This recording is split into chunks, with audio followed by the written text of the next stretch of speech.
Madame, Monsieur, bonsoir, bienvenue à ce nouveau rendez-vous du Hot et du Hard, l'interview.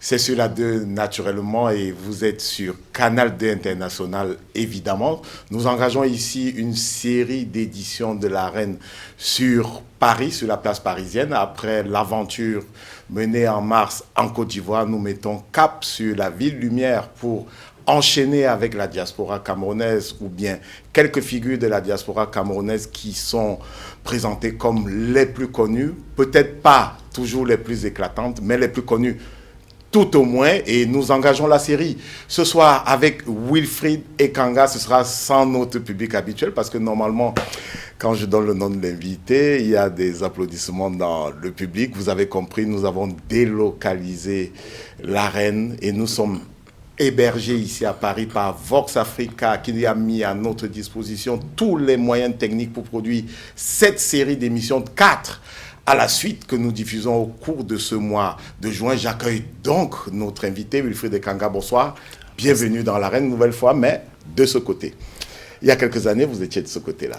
Oui, effectivement, bonsoir à vous, monsieur Rodrigue. Merci de l'invitation. Je me souviens effectivement de la dernière fois, c'était à Douala. À Douala. Où j'étais plutôt dans le rôle de l'assaillant, avec le très respecté Ludovic Lado. Ouais. Donc je suis heureux d'être aujourd'hui du côté de l'invité. J'espère que les gladiateurs que vous avez affrétés à mon service seront sans pitié pour qu'on ait une émission de grande qualité. Donc je dis bonsoir à tous les Camerounais, à tous les Camerounaises, à mes chers compatriotes, et je me réjouis de l'émission qu'on va avoir. Merci d'avoir accepté notre invitation et surtout merci de nous accueillir à Paris, parce qu'en réalité, c'est vous qui nous recevez ici. Moi, je suis étranger, visiteur. Normalement, nous devons procéder à votre présentation, mais il paraît que c'est un aspect qui ne vous convient pas beaucoup, mais j'ai noté tout de même que vous êtes analyste politique, auteur. Vous avez mis sur le marché du livre Tu dois t'impliquer, le récit d'une folle campagne. C'est un récit personnel de ce que vous avez vécu pendant la campagne électorale au cours de la dernière présidentielle au Cameroun. Vous êtes donc auteur de cet ouvrage paru à compte propre, édité à compte propre. Oui, je l'ai autopublié en fait. Je me suis inspiré de l'auteur, en tout cas des auteurs qui ont consigné par écrit les expériences vécues. Ici en France, on a eu au 19e siècle Alexis de Tocqueville, qui à l'époque de la monarchie Charles X, etc., est allé aux États-Unis et a vécu un peu la politique participative. Donc il est revenu, il a consigné en 35-40, en 2 tomes, un livre qu'il a intitulé « De la démocratie en Amérique ». Et donc pour apprendre, en tout cas pour enseigner à ses compatriotes, plus ou moins leur dire on peut s'inspirer d'un tel modèle où le citoyen est impliqué dans les choses de sa République, enfin de ce qui deviendra plus tard la République. Et donc de retour au Cameroun, où nous avons partagé évidemment quelques plateaux ensemble, où j'ai partagé une expérience inédite que beaucoup considéraient comme risquée quand j'ai quitté l'Allemagne pour les quelques mois passés au Cameroun. Je me suis dit, étant donné que les jeunes manquent de courage pour aller sur le terrain et essayer de donner leur avis, quelque chose à laquelle ils ont droit, il est peut-être utile de dire ce que j'ai vécu, ce que j'ai vu, la raison pour laquelle je me suis engagé, que je me suis impliqué, et que peut-être, modestement, 2-3 Camerounais vont s'en inspirer pour également faire mieux dans le futur ce que j'ai fait par le passé. Alors, est-ce qu'il serait superfétatoire, le mot est à la mode au Cameroun, est-ce qu'il serait superflu de signaler que vous êtes militant du MRC? Non, pas du tout, c'est totalement assumé. Je considère que la différence entre un être vivant et un mort, permettez-moi le terme, c'est que l'être vivant, il pense, il fait, il donne son avis. Non seulement il pense, mais il dit ce qu'il pense. Non seulement il fait, mais il fait ce qu'il a prévu de faire. Il ne le fait pas par contrainte, il le fait par conviction. Et c'est important parce que comme nous allons quitter ce monde de toute façon, il est important de le quitter en ayant fait ce qu'on estimait juste, ce qu'on avait envie de faire, et en ayant dit ce qu'on estimait juste, ce qu'on pensait, plutôt que de le quitter, étant donné qu'on va le quitter, comme j'ai dit, de toute manière, sans avoir rien fait du tout. Donc j'assume mon appartenance au MRC, j'assume mon nom, mon visage, j'assume mes opinions politiques, et c'est pour ça que j'assume avec plaisir le débat que nous allons avoir aujourd'hui. Et vous pratiquez votre militantisme ici, en Europe, ici en France, ici, est-ce que vous êtes rattaché à une cellule, à une organisation spécialisée, à des structures du MRC?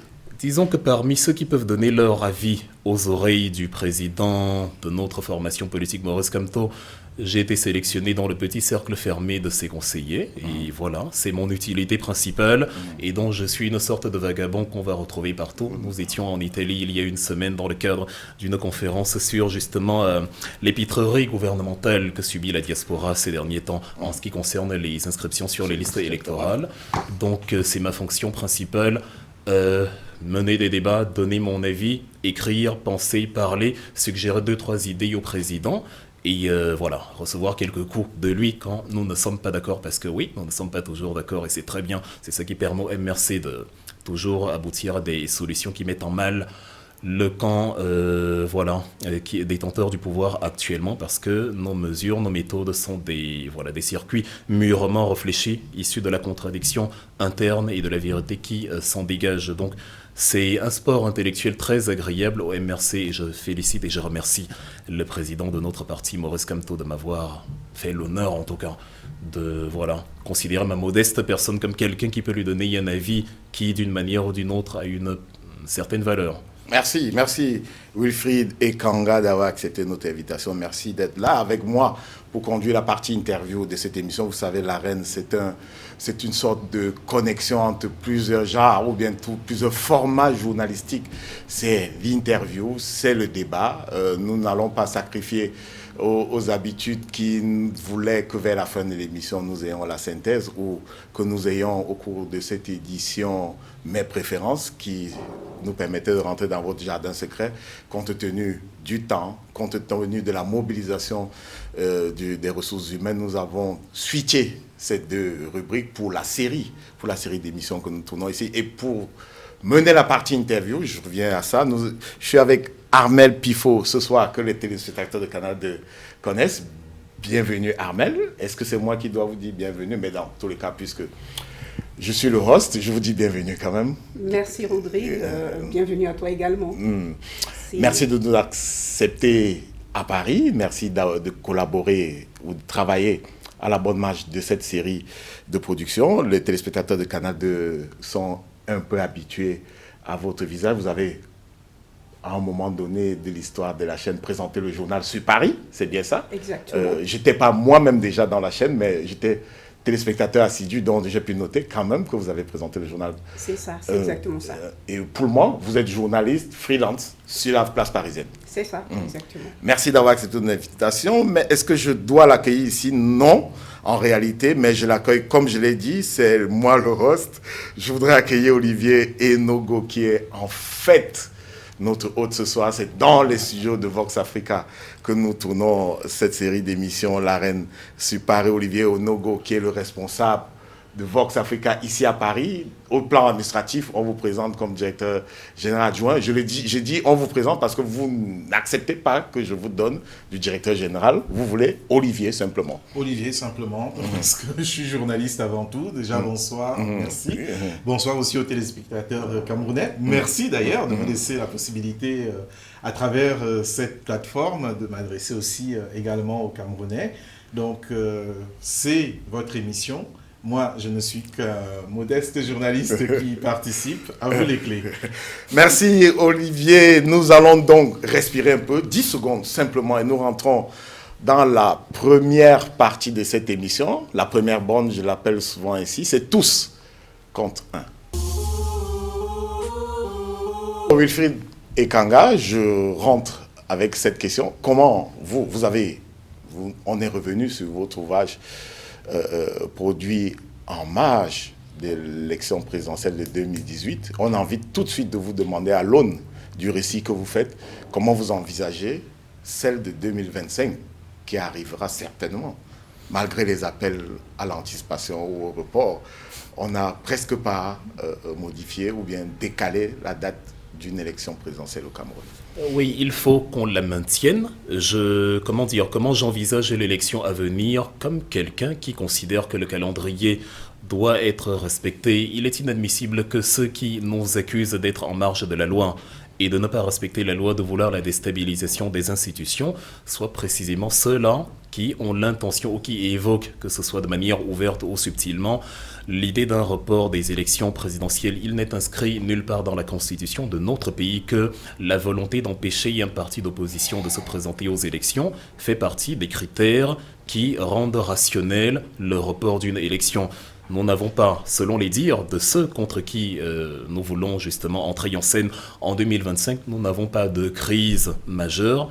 Il fait bon vivre au Cameroun, tout va très bien. C'est ce qu'ils nous ont fait comprendre quand on mettait en avant, par exemple, la crise anglophone. Même à Bamenda aussi. Oui, justement. Quand on mettait en avant la crise anglophone et tous les remous politiques qu'il y a à l'intérieur du pays, ils nous ont fait comprendre que non, tout va bien dans le meilleur des mondes au Cameroun et que ce sont ceux qui veulent la déstabilisation du pays, qui disent que le pays va mal. On les prend au mot et on veut qu'ils matérialisent ce qu'ils ont dit, à savoir garder le calendrier électoral tel quel, parce que la Constitution dispose que quand tout va bien dans le meilleur des mondes, le calendrier doit être respecté. La République n'est pas un caprice dont nous l'envisageons en respectant le calendrier. On a la faiblesse d'accorder le bénéfice du doute à ceux que nous allons affronter, qu'ils vont justement s'en tenir à la Constitution de notre pays, même comme cela semble de temps en temps assez difficile pour eux. Parce que dans leur esprit, la Constitution n'a de sens que si elle permet de museler les camps adverses. Dans la mesure où l'opposition se retrouve avec les mêmes chances et sur la même ligne de départ que le parti au pouvoir, on se met à torpiller la Constitution tout en ayant la sournoiserie et le cynisme d'accuser précisément l'opposition de quelque chose qu'on fait soi-même. Mais vous revendiquez le respect scrupuleux du calendrier électoral. On vous voit bien étendre ce respect-là, pas seulement à la présidentielle, mais aux législatives et municipales. C'est bien ça. Évidemment. Si j'ai bien cerné votre propos. Oui, le calendrier électoral, ça veut dire le calendrier des élections. Les élections de proximité et les élections présidentielles. Ceci est d'autant plus fondamental que dans la mesure où on prorogerait le mandat des députés parce que... Ça, au moins, c'est prévu par la loi, il faut le mentionner. Oui, mais dans la mesure où on prorogerait... Parce que vous disiez tout à l'heure que ce n'était pas prévu pour le cadre de la présidentielle. Non, je dis, il n'est pas prévu... Et je le dis pour la gouverne des téléspectateurs, c'est prévu pour les législatives. Oui, mais pas sur un... Que ce soit la présidentielle ou les élections de proximité, ce n'est pas prévu sur la base d'un caprice présidentiel.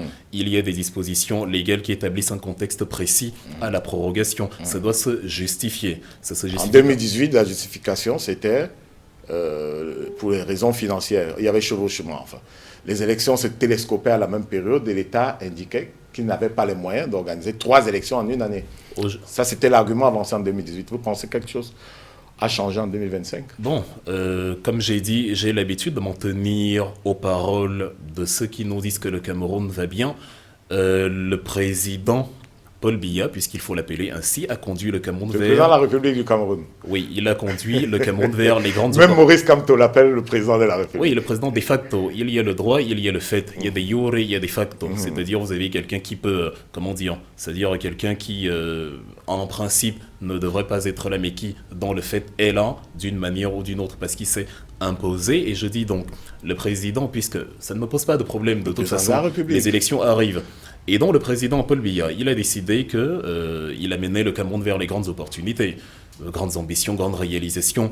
On part du principe que de 2018 à 2024, le Cameroun a saisi, grâce à la magnanimité, à la grande vision de Paul Biya, ces opportunités-là, et que la situation économique s'est améliorée. Parce que dans la mesure où il viendrait nous dire que, pour des raisons financières, il serait dans l'impossibilité de tenir les élections législatives encore en 2024 avant les présidentielles, cela signifierait que ceux qui ont dit qu'il a conduit le Cameroun dans l'abîme ont raison puisqu'il le confirmerait lui-même. Donc on veut bien, c'est pareil que pour les crises politiques, dont il nous a dit que il n'y a pas de crise, la crise anglophone, elle a été neutralisée, mais que les gens sont en train de revenir à la raison et de déposer les armes en disant, ok, conformément à la loi fondamentale, le pays n'étant pas en crise, il faut maintenir le calendrier. Et donc quand il dit également qu'il conduit le Cameroun vers les grandes opportunités, on part du principe que 6 ans plus tard, 7 ans plus tard, en 2025, le Cameroun, justement, a franchi un pas supplémentaire vers l'émergence. D'autant plus que 2025, ce sera 10 ans seulement avant 2035, le jour où nous aurons atteint, en théorie, selon lui, le point d'achèvement du calendrier de l'émergence. Donc, normalement, le Cameroun se porte très bien économiquement en 2025 grâce à Paul Biya et les élections doivent se tenir. Sauf s'il convainc, pour une fois, avec le MRC que le Cameroun économiquement, c'est une récession permanente comme à plusieurs échelles de l'infrastructure sociale nationale. Donc soit il est cohérent et le Cameroun progresse, et donc le Cameroun, grand pays qu'il est, a la capacité d'organiser tout type d'élections selon la définition, selon le calendrier qui a été fixé, soit le Cameroun n'a pas pu s'autonomiser et est incapable en 2025 d'organiser ses élections. 4 peut-être. Et là, dans ce qu'il faudrait qu'on explique de quel type d'émergence nous rêvons 10 ans plus tard, quand justement sur les 7 dernières années, il n'y a pas grand-chose qui a changé. On est dans un paradigme de cohérence. Il est évident, selon notre constat, que c'est la chose la moins partagée dans le régime d'en face. Une question, peut-être en attendant, l'enjeu, il semble, ce n'est pas que le Cameroun, le calendrier soit strictement, rigoureusement respecté au Cameroun. Il paraît, d'après de nombreuses analyses, que l'enjeu fondamental pour le MRC, c'est pouvoir avoir la chance ou une chance d'avoir un élu issu de ses rangs, ce qui lui permettrait de remplir une condition fondamentale pour pouvoir investir un candidat à la présidentielle. Est-ce que c'est un sujet qui vous préoccupe particulièrement au sein du MRC?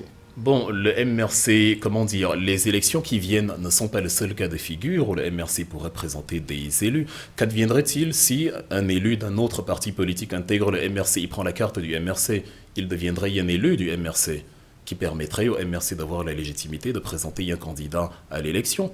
Le militant d'un parti donné peut déserter et y intégrer le MRC et prendre la carte. Actuellement, nous sommes à l'intérieur d'une coalition, l'Alliance pour le changement, qui contient des élus issus d'autres partis politiques. Vous avez en 2011 la jurisprudence Paul Aya Abiné qui avait quitté le RDPC et qui avait créé sa formation politique au début de l'année 2011, le People's Action Party, le parti d'action populaire, le PAP, et qui s'est présenté justement, il était désormais militant du parti d'action populaire, et le parti d'action populaire a pu porter un candidat à la magistrature suprême. Ça n'a pas causé le moindre souci à ce moment-là, dont le MRC a la même possibilité aujourd'hui.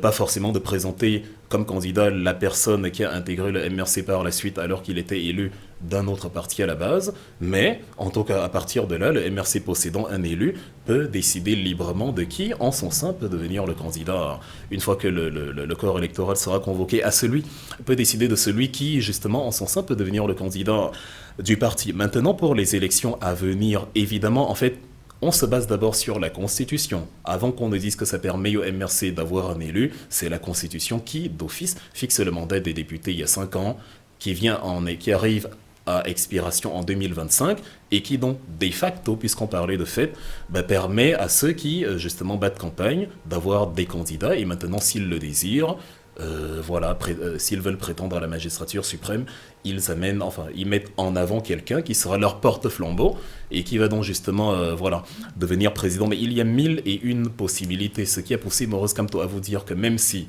l'élection venait à se tenir aujourd'hui, il serait éligible. Donc il faut mettre un terme à la désinformation et à l'imposture intellectuelle qui consiste de la part justement du camp au pouvoir à dire aux Camerounais que le MRC, dans le cas des figures actuelles, n'a pas d'élu ou qu'il est légitime de reporter les élections municipales et législatives sur la seule base. Parce qu'actuellement, quand on discute avec ces gens-là, à aucun moment, ils ne nous parlent de l'argument financier que vous venez d'évoquer. Et ils nous disent, si maintenant on décide vous n'aurez même pas d'élu, vous n'aurez même pas de candidat parce que nous, on va même prolonger les élections. Ou alors des Camerounais neutres, ils nous disent, neutre, il n'existe pas de neutralité en politique, mais des Camerounais désireux vraiment de choisir... Pas encartés en tout cas. Oui. Des Camerounais pas encartés. Ou qui ne savent pas justement, même quand ils sont encartés, qui ne savent pas pour qui ils vont voter. Quand je dis encartés, je parle de la carte d'électeur. Ils en ont une, mais ils ne savent pas encore à qui ils vont accorder leur voix, et certains d'entre eux nous disent, on pourrait voter pour vous. Le problème, c'est que ferez-vous si le régime décide pour vous empêcher d'avoir un candidat, décider de reporter les municipales et les législatives? Et nous estimons qu'il est important de remettre dans la tête des Camerounais, remettre la balle au centre, comme on dit.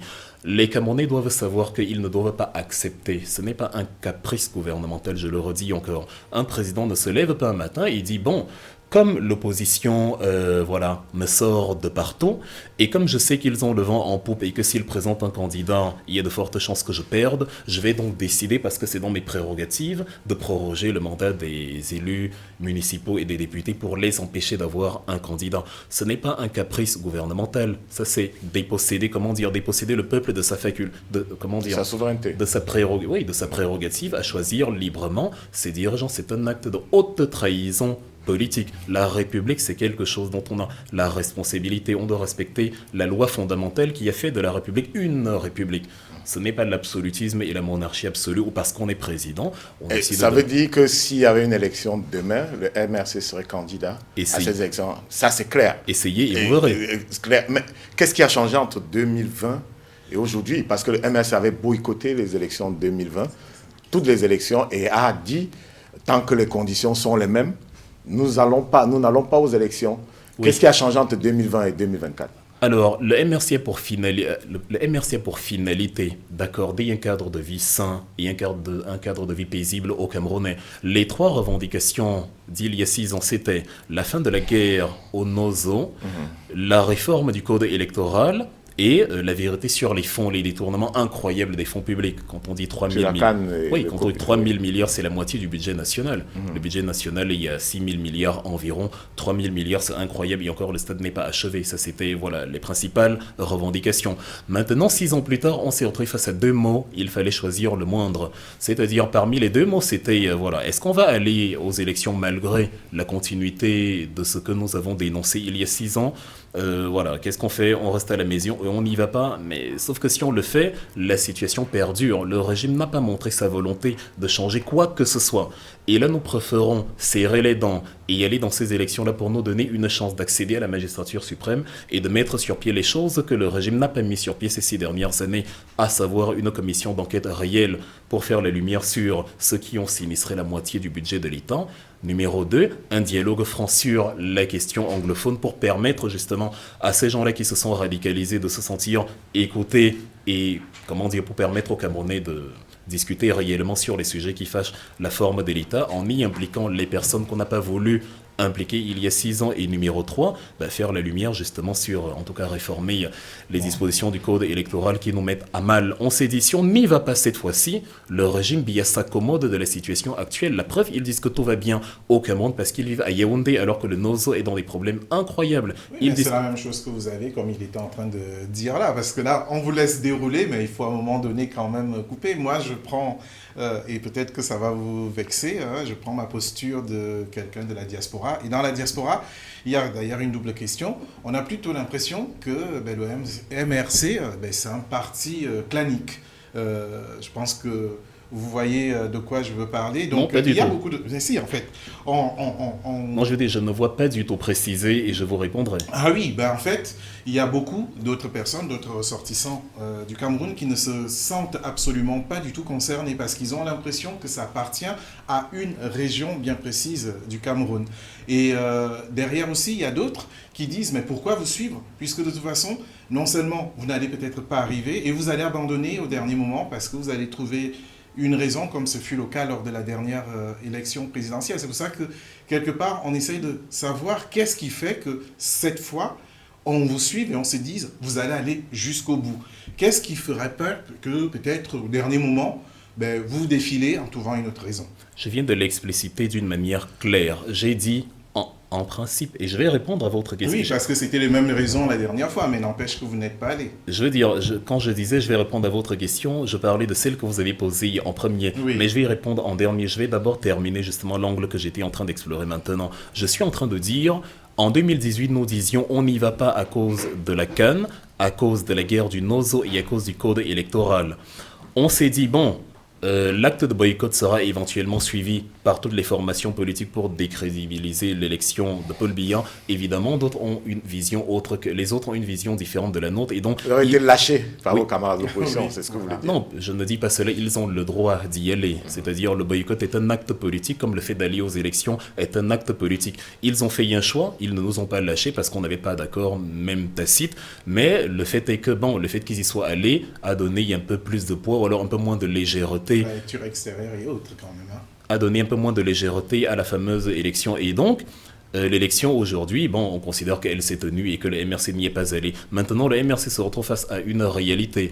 Les 6 dernières années n'ont pas amélioré la situation que nous avons fustigée. Sauf que nous n'allons pas l'améliorer non plus en n'y allant pas. Au contraire, en y allant maintenant, on se donne une chance de changer ce que le régime nous a prouvé lui-même qu'il ne pouvait pas changer. Je considère que plutôt que d'avoir des petites victoires ridicules, c'est-à-dire dire sur les réseaux sociaux que dans les discussions que nous avons, vous avez des militants du régime qui nous disent sur les réseaux sociaux, la crise du Nozo continue, pourquoi vous allez aux élections? En fait, ils ne sont pas outrés du fait que la crise du Nozo continue. Leur problème, c'est que ça leur permet de dire au MRC que le MRC est incohérent. C'est ce qu'on appelle une petite bataille. Les grandes batailles auraient été de prouver au MRC qu'on est capable, sans vous, de résoudre la crise au Nozo et que vous aviez eu tort de ne pas aller aux élections. Pas que la crise du Nozo perdure. En gros, limite, on est content qu'elle perdure, que des femmes se retrouvent à utiliser des feuilles de banane comme serviette hygiénique dans la forêt parce que les balles crépitent, mais ça permet de dire au MRC, vous avez dit que vous n'y allez pas, pourquoi vous y allez alors que la crise est toujours là.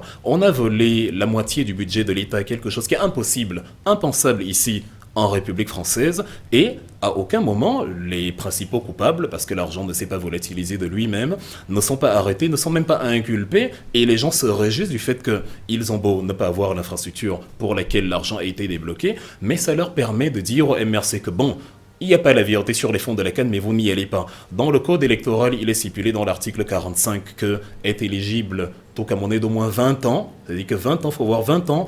Pourtant, l'article 80, paragraphe 4 de la Constitution camerounaise dit que tout citoyen, tout majeur de 18 ans est pénalement responsable. Donc, les Camerounais dont on a voulu, les Camerounais, le peuple camerounais très intelligent, très noble, mais dont l'esprit est perverti par une élite cynique et perverse, justement, on leur met dans la tête que le monde, le plus grand chaos, ou alors la finalité, la bataille principale, c'est de pouvoir dire au MRC que le code électoral qui les empêche d'être électeurs quand ils ont déjà 18 ans, alors qu'on peut les mettre en prison quand ils ont 18 ans. C'est moins important de se battre pour ces éléments-là, parce que la bataille principale, c'est de dire au MRC, le code électoral n'a pas été réformé, pourquoi vous allez aux élections? Et le MRC dit, pour résoudre dans cela, nous préférons, c'est le moindre mal, aller aux élections dans les circonstances actuelles, parce que une fois que nous serons au pouvoir, nous allons réformer le code électoral. Par exemple, les Camerounais de 20 ans, et les Camerounais de 18 ans, qu'on peut condamner et envoyer à Kondengui parce qu'ils ont par exemple dit « je n'aime pas Paul Biya », pourront aussi choisir de ne pas, que Paul Biya ne soit plus le président, ils pourront aller voter à 18 ans. Et ce n'est qu'un exemple, on ne va pas faire tout le code électoral ici. Voilà la réponse claire. On fera les grandes lignes du programme quand même vers la fin. Oui, en tout cas, oui. Mais voilà du moins la réponse claire pour laquelle le MRC va aux élections cette fois-ci. Ça nous permet d'avoir les moyens de la République pour résoudre cette problématique, pour résoudre la problématique de la réforme, du dialogue avec les anglophones, parce qu'on n'a pas mis sur la table la question qui dérangeait, la forme de l'État, qui a fait que les anglophones ne se sont pas déradicalisés de facto par rapport à ce qu'on a voulu nous présenter, et ça nous permet de mettre sur le banc des accusés ceux qui ont fait disparaître les fonds de la CAN. Ils ne le feront pas dans la situation actuelle, donc on est obligé de faire ce qu'il y a fait pour les remplacer. En revenant justement sur le boycott des dernières élections, il faut préciser que quand il s'agit des décisions gouvernementales, vous parlez de caprice. Et quand il s'agit du MRC, vous parlez de bonnes décisions. Est-ce que vous n'avez pas le sentiment que le MRC, à un moment donné aussi, aurait pris forcément des mauvaises décisions comme celle du boycott des dernières élections? Est-ce qu'il n'y a pas un regret quelque part quand même? Pas du tout, parce que je vous ai dit tout à l'heure que le président Maurice Kamto m'a fait l'insigne honneur. Je ne suis personne, je me considère toujours comme quelqu'un de pas fondamentalement spécial, mais il a considéré que mon avis pouvait compter et il m'a inclus dans la liste de ceux qui pouvaient lui conseiller 2-3 petites choses. Et je faisais partie de ceux qui estimaient à un moment donné que dans la configuration actuelle, ne pas aller aux élections n'est pas une très bonne idée. Et le président, finalement, en prenant cette décision, m'a plutôt réjoui. La différence entre le caprice et ce que nous faisons, c'est que le caprice viole la Constitution. Le caprice, c'est comme on le voit avec le ministre de l'administration territoriale. Le caprice dit... sur la loi par exemple, je prends un exemple au hasard, la loi de 2012 portant sur le code électoral dit dans son article 5 paragraphe 2 que l'ECAM n'a pas vocation à être assujetti à une quelconque structure de l'exécutif. Le ministre de l'administration territoriale décide en se levant le matin que lui, il peut outrepasser ces dispositions-là, il peut n'en faire qu'à sa tête. C'est ça, un caprice. Par contre, le boycott ne viole aucune loi. Le boycott, c'est la politique de la chaise vide. Et c'est une politique. Oui, mais c'est un délit de démocratie quand même. Non, pas du tout. Parce que les électeurs sont privés. Par exemple, ceux qui voulaient mettre peut-être votre parti dans l'urne n'ont pas eu cette possibilité. Vous n'avez pas laissé au peuple le choix de décider. Il y a une vocation pédagogique dedans. Je vais vous y répondre et évidemment, ça me permettra de revenir sur la question du clan que vous avez posée tout à l'heure. Nous sommes allés, je vous présente un tableau de fait et c'est un exemple que j'ai pris maintes fois et qui paradoxalement continue, ceux qui l'écoutent continuent de faire la sourde oreille. On va en 2019, on se retrouve dans la région du Sud. On dit le MRC veut conquérir toutes les circonscriptions, toutes les mairies, notamment celle de la région du Sud qui est au Cameroun. Paul Biya mène la guerre avec les anglophones dans le Nozo depuis 2016 parce qu'il considère que le Cameroun est un et indivisible et qu'il faut dire non à la sécession. Nous le prenons au mot et nous disons on va mettre à l'épreuve ce caractère indivisible du Cameroun. Vous le faites pour provoquer Paul Biya? Non, pas du tout. On le fait parce qu'on doit le faire. Ah, okay. On le fait parce qu'on doit. C'est par ricochet que je dis que ça permet justement de tester si ce que Paul Biya a dit est réel. Nous le faisons parce que justement il faut conquérir le maximum de sièges possible. Nous le faisons de deux parce que le Sud est au Cameroun. C'est une région du Cameroun parce que les gens qui vivent au Sud sont des Camerounais. Alors nous y allons. On nous barricade l'entrée d'Ibolova et on dit vous ne battez pas campagne ici parce que c'est le socle granitique de Paul Biya, c'est le village de Paul Biya, c'est du tribalisme. Ce sont des populations. Oui, et encadré par les forces de l'ordre et les forces. Mais une ville n'est pas toute une région parce que là vous prenez l'exemple d'une région et par exemple ce dont je vous parle tout à l'heure, c'est une réalité que beaucoup vivent ici au sein de la diaspora. Attention, je veux qu'on soit. Parce qu'on vous dira aussi, et vous faites des Kanga, qu'il y a des gens qui sont pris en épingle, pris en tenaille sur les réseaux sociaux, simplement. Parce qu'ils sont contre Maurice Kamto. Non, vous avez conscience de cela quand même? Oui. Les batailles des Donc vous comprenez que des gens soient pris en épingle parce qu'ils sont contre Biya? Pas du tout, ce n'est pas comparable. Les batailles des réseaux sociaux n'enlèvent rien à personne. Les gens s'insultent et se disent ce qu'ils veulent dans les réseaux sociaux. C'est pas offensant. Que ce soit dans un cadre politique que dans un autre cadre. Je veux dire, les Camerounais, quand vous regardez dans les réseaux sociaux, que ce soit sur l'affaire Fikafoot, ministère des Sports, que ce soit sur l'affaire des fameuses influenceurs et influenceuses, les Camerounais s'écharpent par écrit.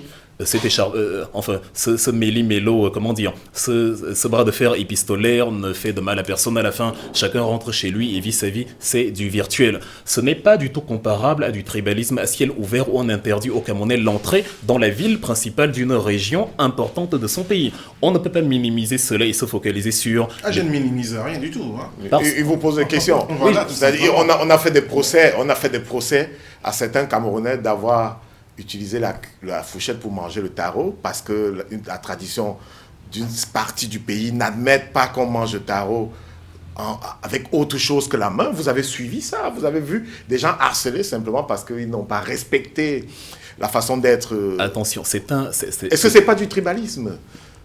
C'est un avis. Ça peut être du... Mais je veux dire, s'il y a des actes avérés de tribalisme dans ceux qui le disent, il faut, qu'on le prouve, qu'on les dénonce. S'il y a quelqu'un qui a fait preuve de tribalisme, quel que soit le cas, je ne suis pas son ami, je dénoncerai. Voilà. D'où qu'il vienne, je ne me sens pas plus proche de quelqu'un qui serait issu de ma région que de celui qui serait issu d'un autre. Mais factuellement, il y a une différence entre dire à quelqu'un ah, c'est quelle façon de manger le taro, ça utilise les mains. Et encore, la personne qui a mangé avec la fourchette a toujours la liberté de manger avec la fourchette. Il n'y a personne qui entre chez lui et il le prend par le cou parce qu'il a mangé avec la fourchette. Par contre, je le redis encore, nous voulons battre campagne dans une zone. J'ai pris ce n'est pas la seule zone. Je ne vais pas vous parler du président de l'Assemblée nationale qui a brûlé les effigies de notre parti dans le nord, des régions où on dit ici le MRC est interdit d'accès. Et je dis donc que dans le Sud, je prends l'exemple du Sud parce que c'est la région de Paul Biya. On nous dit qu'il incarne l'unité du Cameroun. Nous, on ne regardait pas le Sud comme la région de Paul Biya. On regardait le Sud comme une région du Cameroun, comme une autre, dans laquelle se trouvent des Camerounais. Et on dit, ces gens-là... Peut-être que lui-même ne la regarde pas comme ça. La région du Sud n'est pas la plus nantie du pays. Si Paul Biya pensait que c'était sa région essentiellement, je crois qu'elle serait plus nantie. Là, je vous présente donc les faits. C'est dans les faits, pendant que nous disons donc, on va aller battre campagne là-bas parce qu'il y a beaucoup de mairies, de sièges au Parlement à conquérir, on nous dit, vous n'entrez pas ici. C'est-à-dire, on acte la sécession. Ce que le Sud a fait avec l'encadrement des services administratifs, c'est une sécession de fait. Dire à d'autres Camerounais, vous n'entrez pas ici, c'est faire du sécessionnisme. Wilfried Ekanga, est-ce que... Et à partir de là, pour terminer, et à partir de là, quand vous avez des actes comme ça, donc vous avez quelqu'un à qui vous dites viens manger, et quand il veut justement se servir dans le plat, vous bloquez la main, vous dites ah non, tu es interdit de manger. Maintenant il décide bon ok je ne mange pas, et vous lui reprochez de ne pas être allé manger. Ceux qui voulaient qu'on aille aux élections ont boycotté nos campagnes pour aller aux élections. Comment on va aller aux élections sans avoir battu campagne? On a besoin d'un programme politique qu'on expose aux citoyens. Mais quand on nous empêche d'exposer ce programme politique aux citoyens, bah pourquoi on y va? Non, mais vous Il y a êtes la question de la composition des listes. Non, je dis. Parce qu'il y avait d'autres régions, peut-être qu'en étant élu vers ces autres régions, vous aurez été beaucoup plus audible. Il y a le Nozo qui est sinistré. Il y a le centre, il y a le grand centre Est où dans beaucoup de lieux, on empêche justement les réunions et les activités du MRC. Il y a le septentrion où M. Kaveï et Djibril brûlent les effigies du MRC. Il y a le sud où on dit vous n'entrez pas. C'est-à-dire vous devenez persona non grata dans votre propre pays par les gens qui veulent que vous fassiez la politique des urnes. Sauf que Wilfried et Kanga, sauf que tout cela n'a pas changé. Les choses vont continuer peut-être toujours de la même façon. Est-ce qu'aujourd'hui, on dira que le MRC est vraiment prêt? Est-ce que vous êtes prêts? Parce que si, à quelques jours encore, il y a une sorte de violation des droits, est-ce qu'il n'y aura pas une sorte de rétroaction, une fois de plus, du MRC? C'est déjà bien que nous soyons témoins devant l'histoire qu'il y a violation. Et comme je l'ai dit à l'entame, les Camerounais, on a pris les 6 dernières années pour éduquer les Camerounais du fait que la violation, c'est-à-dire le cynisme et la barbarie politique ne doit pas devenir la norme. Il ne faut pas que les Camerounais se disent « Oui, mais s'ils violent encore, vous allez faire quoi ?» Les Camerounais doivent plutôt se dire « Nous sommes avec vous. Même si on ne vote pas pour vous, nous devons au moins être d'accord que Biya et le parti au pouvoir n'ont pas le droit de violer quoi que ce soit dans les lois fondamentales. » Ça, on le sait déjà, Wilfried. C'est ça qui crée le radicalisme. C'est-à-dire, si la situation dégénère, que diront-ils? Parce que dans la question du Nozo, nous posons... mais la véritable question, c'est si la situation continue de dégénérer, que deviendra le MRC? Quelle sera la prochaine décision? Non, comment dire il y a quelques années, nous avons le conseiller du président. Il y a quelques années, la question est bien adressée. Ben oui, il y a quelques années, c'était le boycott. Parce que vous n'avez pas été d'accord. Aujourd'hui, une fois de plus, vous n'êtes pas d'accord, ne posons pas la question. On ne va pas se dire la vraie question. Rassurez-vous, je suis camerounaise. Je vais vous donner la réponse. Vous ne me dites pas, vous n'orientez pas mes questions. Moi, c'est le problème que je pose à ce moment. J'ai très bien compris. Que deviendra le MRC? C'est quoi la prochaine étape après le boycott si à chaque fois, il y a violation des droits au Cameroun? Justement, quand je disais la vraie question, c'est qui vous dit que le MRC laissera faire comme il l'a fait en 2019? Vous n'avez pas écouté le discours de Maurice Kamto il y a quelques temps. Vous savez ce qui a radicalisé nos amis du Nozo? C'était la même attitude de se dire non, on a le monopole du désordre, on peut violer la Constitution, et eux, soit ils regardent, soit ils pleurent, et voilà. Et on leur a dit ça on le leur dit depuis le début. Les avocats et les enseignants qui manifestaient pacifiquement n'avaient rien fait de mal. Vous vous êtes donné le monopole du désordre, le monopole de la violence, le monopole de la barbarie, en tabassant des gens qui, eux, étaient dans la loi pendant que vous étiez en train de violer la loi. Et vous avez cru naïvement que tous étaient dans le même état d'esprit que les avocats et les enseignants. Quand les ambazoniens, ceux qui ont les armes aujourd'hui... Vous espérez une indignation des Camerounais? Il y a une chose qui me gêne, c'est que vous présentez en victime. Est-ce qu'on peut regarder ce qui s'est passé au Sénégal? Parce qu'ils avaient une situation parfois bien pire que ce que vous avez connu au Cameroun, et aujourd'hui ils sont au pouvoir. Permettez-moi de terminer. Ce n'est pas sur un claquement de doigts que les Sénégalais se sont retrouvés au pouvoir. Ils ont d'ailleurs utilisé des plans B. On a enfermé Ousmane Sonko et Bassirou Diomaye Faye, et ce n'est que par une sorte de pression internationale due à la mobilisation du peuple qu'ils ont été libérés. Le procès qu'on a collé il y a... Moi je parle de l'élection, je ne parle pas de la libération. Non mais l'élection, tout ça s'est passé sur un intervalle d'une quinzaine de jours. C'est-à-dire c'est presque simultané. Mais n'empêche qu'ils ont abouti à un résultat. Oui, et je suis en train de décrire le processus. Ne donnez pas l'impression aux gens que c'est... C'est-à-dire que même en prison, Ousmane Sonko n'a pas renoncé à passer aux élections, même étant en prison. Parce qu'il a continué à édifier le peuple sénégalais sur le fait que les violations de loi par Macky Sall, notamment sa volonté de proroger au-delà du 2 avril, de proroger son mandat, étaient anticonstitutionnelles. Et donc la pression du peuple sénégalais qui a compris qu'il ne faut pas dire à Ousmane Sonko, mais s'il proroge, tu vas faire quoi? Mais plutôt empêcher Macky Sall de proroger. C'est ça que nous sommes en train de faire au Cameroun actuellement. Le Cameroun n'appartient pas à Paul Biya. Nous sommes tous tous égaux. Dans la constitution camerounaise, elle consacre les mêmes droits à tous les Camerounais, y compris le plus misérable. Tout à l'heure, je parlais d'Alexis de Tocqueville. Il dit dans son livre de la démocratie en Amérique, le citoyen le plus misérable a, de par son bulletin de vote, la même influence sur le corps politique que le milliardaire le plus puissant. Et là, il parle encore du bulletin de vote, mais intrinsèquement, par nature, le citoyen le plus misérable a la même valeur et les mêmes droits que le président de la République. Cela signifie que le président de la République, qui n'est président que parce que le peuple existe, ne peut pas se lever et dire « moi je fais ce que je veux » et le peuple n'a pas à dire non. Tôt ou tard, on a le droit de dire à ce peuple-là « empêchez-le de faire cela ». C'est pour ça que je disais, la vraie question est à quel moment vous pensez que le MRC va faire comme en 2019, se laisser chasser des Bolova et croiser les bras alors qu'il sait que c'est du tribalisme décomplexé à ciel ouvert et où on utilise les moyens de l'État, dont les moyens des impôts payés par les Camerounais pour chasser ces mêmes Camerounais d'une région de leur pays au profit du parti au pouvoir. Que prévoit donc de faire le MRC, Wilfried Ekanga? Le MRC prévoit de mettre tout en œuvre, tous les moyens que les peuples mettent en œuvre pour faire respecter leurs droits. Le droit n'est pas... Parce que là, on reste toujours et de façon dans le concrète, général. Oui, voilà, on reste dans le général de façon concrète. Tout à l'heure, vous avez parlé des faits. Qu'est-ce que le MRC fera? Vous verrez bien. Je vous ai dit, Maurice Kamto vous l'a dit, nul n'a le monopole du désordre. C'est ce que je vous dis. Nul n'a le monopole du désordre. C'est-à-dire... Donc, c'est comme pour nous dire que le MRC, lui aussi, peut avoir le monopole du désordre, Non, avec toutes les conséquences que cela... Personne n'a le monopole du désordre, justement.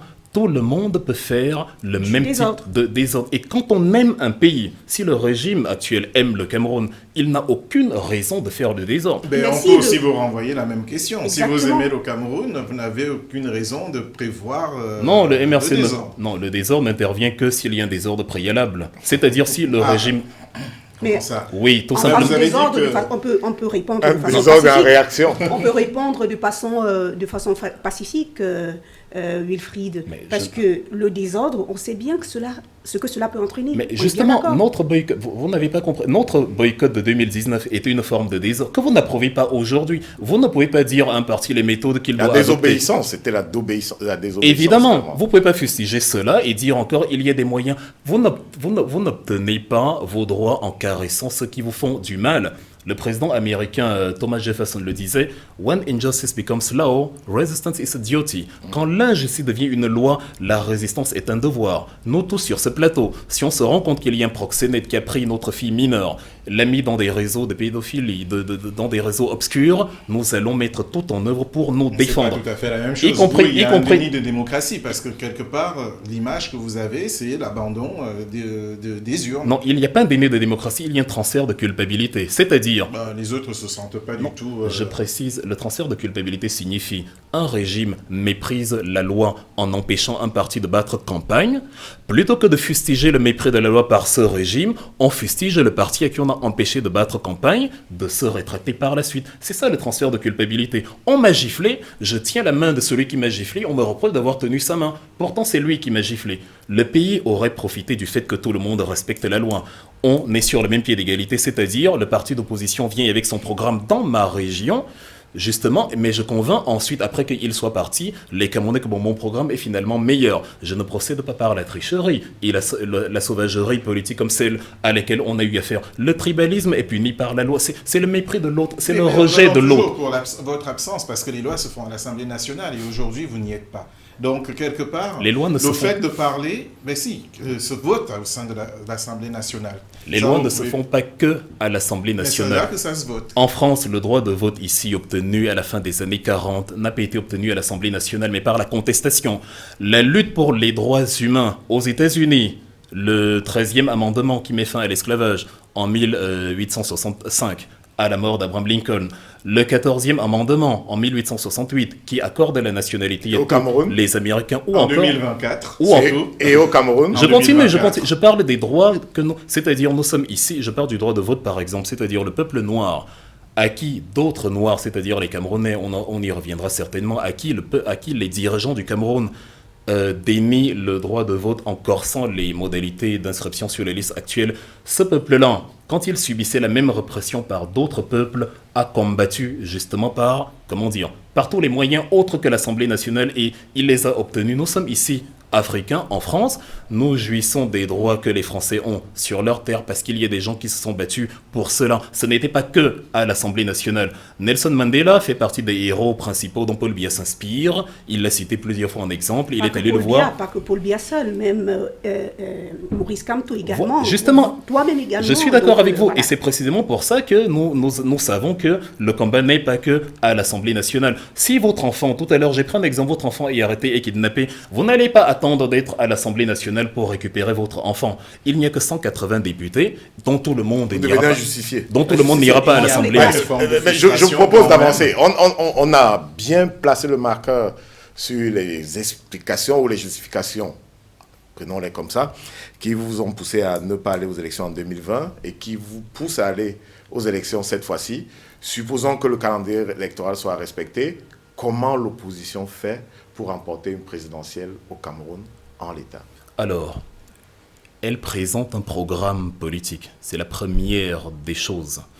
Nous ne votons pas pour une personne, nous votons pour un programme politique. Il y a des gens qui disent Kamto ne sera jamais président. Et alors, ça ne me pose pas de problème qu'il ne soit pas président. Si j'ai parlé de l'opposition. Oui, rassurez-vous, je ne vous prête pas ces paroles. Voilà. Je suis en train de répondre avec les miennes. Je dis, on dit Kamto ne sera jamais président. Or, moi, je précise à ceux qui le disent, ce qui nous intéresse, c'est que le MRC soit au pouvoir, c'est-à-dire le parti au pouvoir soit celui qui a le programme de la renaissance, notre programme, c'est ce qui nous importe. C'est la première chose, c'est la première raison pour laquelle on veut la magistrature suprême. Ce n'est pas pour qu'un individu ou un groupe d'individus ait la vie plus facile. L'une des raisons d'ailleurs qui a provoqué le courroux de certaines personnes suite au refus des législatives. Ce ne sont pas les Camerounais dans leur majorité qui ont trouvé ça problématique. C'est des personnes en notre sein qui n'avaient pas forcément cette conviction-là qu'il fallait parfois faire souffrir quelques-uns pour le bien de l'histoire, pour que nous puissions témoigner devant l'histoire qu'on a pu renoncer à la vie facile pour 2, 3, 4 personnes pour montrer aux Camerounais que notre priorité était le respect de la Constitution par ceux qui sont censés l'incarner. Non, c'est loin de la question. Et dont nous... Non, pas du tout.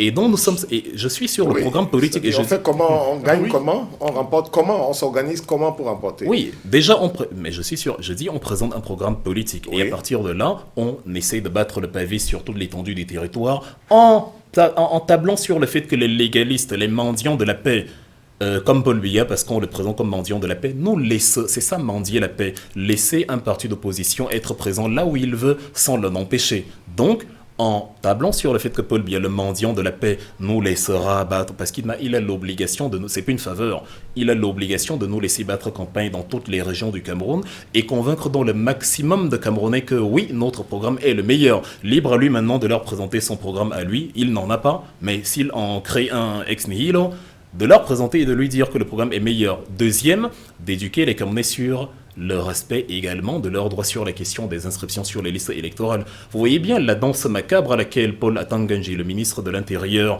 du Cameroun, se livre aujourd'hui quand on dit le mépris de la loi. C'est-à-dire, notamment ici dans la diaspora, la disposition numéro 74 dans son paragraphe 2. Ce n'est pas moi qui le dis, c'est la loi électorale, dispose que les bureaux sont ouverts du 1er janvier au 31 août. Or, dans beaucoup de pays, dans 90% des pays de la diaspora, 5 mois plus tard, les bureaux ne sont toujours pas ouverts. C'est pas Tangadji qui coordonne les inscriptions sur les listes électorales. Bien sûr que c'est les CAM et les représentations diplomatiques. Il a justement outrepassé. La tutelle des représentations diplomatiques, c'est le ministre des Relations extérieures, pas le ministre de l'Intérieur. Sur le papier, ce n'est pas le ministre des Relations extérieures qui a rencontré dans des salles obscures les dirigeants des LECAM, le président du conseil électoral et le chef... Vous arrivez à voir dans une salle obscure ça sont des informations attention. Très vous arrivez à voir dans une salle obscure. Revenons quand même sur un autre élément assez important. Il est important de fermer les portes qu'on a ouvertes. Jurisprudence, vous l'avez vu sur la dernière affaire avec le PCRN, où, outrepassant ses fonctions, monsieur le ministre de l'administration territoriale écrit au directeur général de l'ECAM que voici celui que je désigne comme le patron du PCRN. Celui que je reconnais. Pas celui que je désigne. Mais c'est du vocabulaire. Non, mais c'est les mots différents. Il l'a désigné en fustigeant même le président. Celui qu'il reconnaît. Non, il l'a désigné. Et la justice a décidé que le congrès du Cancona ne peut pas se tenir. Donc on peut faire confiance à la justice. Encore heureux. Et dans le cas Kawala, un cas précédent, pour la Tanganji a été mis en minorité par la justice. Oui, ce que la justice décide... Attention. La justice peut... Oui, là n'est pas le sujet. Voilà. Ce que la justice décide en aval, c'est autre chose. On est sur le fait que le ministre de l'Intérieur outrepasse tous azimuts ses prérogatives. Et si vous pensez qu'il ne l'a fait que sur le KPCRN, c'est de la naïveté volontaire. Bien sûr qu'il l'a fait absolument partout. C'est lui qui dit au Cameroun que il ne faut pas aller harceler les gens pour les inciter à s'inscrire.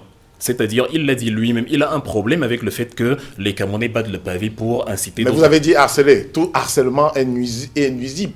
À quel moment... C'est vous qui avez dit harceler. C'est le ministre qui a utilisé ce terme. Ah, d'accord. C'est lui qui considère que l'incitation à s'inscrire est du harcèlement. Parce qu'il a un problème avec le fait que les gens puissent s'inscrire en masse, puisque ceux qui s'inscrivent maintenant, ce ne sont plus les Camerounais d'hier lobotomisés par le régime, ce sont des gens qui ont une autre vision et qui veulent le changement. C'est pour ça qu'ils veulent aller aux urnes pour voter. Qui ont une autre vision. Je veux prendre ce qui se passe aussi aux États-Unis. En ce moment, il y a Trump qui est empêché pour des raisons judiciaires de battre campagne, mais n'empêche qu'il utilise des nouvelles technologies. C'est pour revenir à votre premier argument tout à l'heure où vous parliez d'empêchement d'aller, vous citiez beaucoup plus Ebolova. Vous pouvez toucher les populations et forcément les populations qui sont intéressées par votre discours vont venir à travers soit les nouvelles technologies, soit d'autres voies et moyens que d'être forcément là. Et indépendamment même de cela, il peut y avoir des gens en interne qui sont de votre mouvance qui, entre guillemets, contourneront tout simplement les interdictions en place. Que pensez-vous que nous faisons là actuellement? Vous venez de dire que vous êtes empêché, vous ne pouvez pas faire, donc je ne sais pas ce que vous faites. Je suis en train de dire un fait. Nous sommes empêchés sur le terrain. Et on n'est pas les seuls. Il y a quelques jours, c'était la caravane du SDF de Joshua Oshie à Akomde, toujours dans la région du Sud. Ça rappelle les airs funestes où, aux portes de la capitale, Monseigneur André Woking en 99 était empêché d'accès par justement des gens qui, comme d'habitude, se proclament propriétaires du Cameroun. On est en 2024, il y a les téléphones, il y a les SMS, il y a les réseaux sociaux. J'en viens à votre question. J'ai présenté, parce que vous dites, j'ai dit sur le terrain, je présente le fait. Le fait qu'on soit présent sur les réseaux sociaux ne nous empêche pas de dire que sur le terrain, on est muselé. Il ne faut pas occulter le mépris du droit qui nous revient.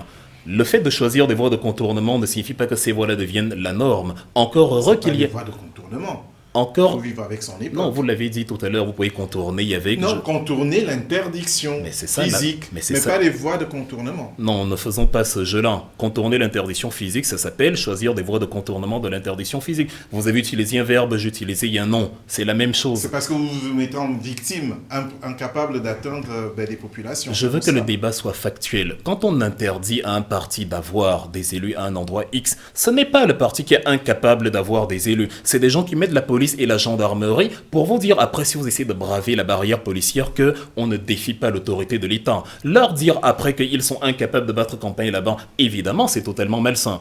Bien sûr, nous faisons quand c'est une question, hein. Je reviens sur ce que je reviens sur ce que je disais au départ que ici, par exemple, nous parlons à la télévision. Les Camerounais, des Bolova, etc. vont écouter, regarder cette émission.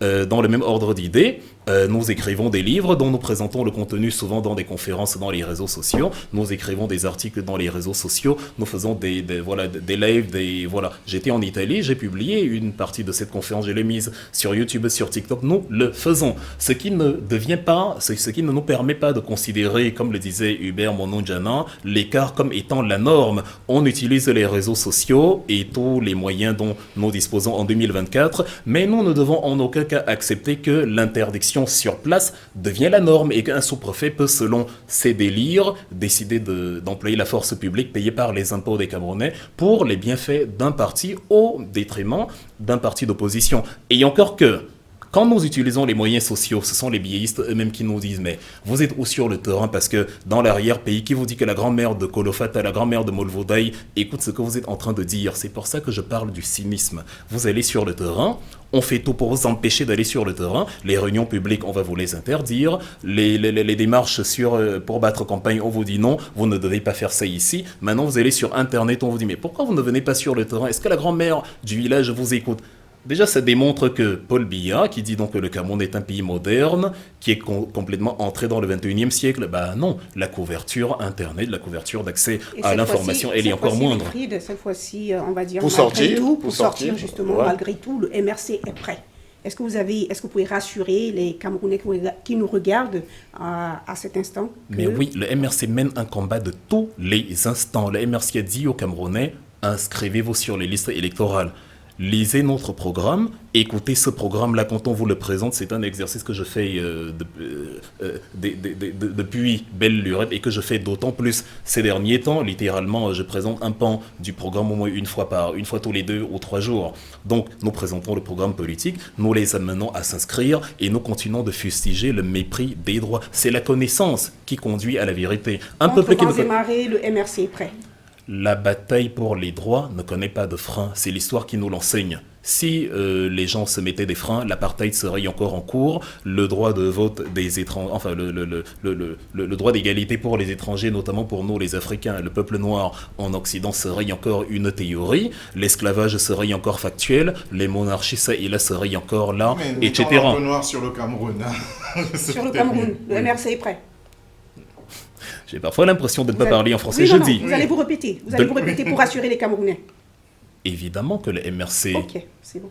Il n'est pas prêt à un instant T. C'est un combat permanent. C'est ce que on n'est pas prêt, on n'atteint Bon, pas le développement. On dira le MRC est toujours prêt. Le MRC est toujours prêt voilà. Et continue d'améliorer ce qui peut le rendre encore mieux aguerri que ce qu'il l'est actuellement. Je vous propose une petite trêve, le temps d'accueillir ici Jean-Célestin Edjanguet, que nous avons convié sur ce plateau pour vous mener la contradiction en tant que sparring partner dans le duel annoncé. Jean-Célestin Edjanguet, journaliste promoteur de News Africa FR, site d'information en continu sur l'Afrique et sa diaspora, historien, sociologue de formation, essayiste spécialiste des questions liées aux jeunes et aux diasporas. Il s'intéresse de près à la problématique de l'urgence climatique sous l'angle du rôle des médias en matière de sensibilisation et d'information, mais également à la place de la culture dans le développement de l'Afrique. Conférencier, il a été désigné en octobre 2024 ambassadeur des solutions pour l'Afrique, à l'occasion de l'organisation de la Semaine de l'Afrique. Solutions, ça, je vous propose de respirer 10 secondes simplement et on reprend tout de suite derrière.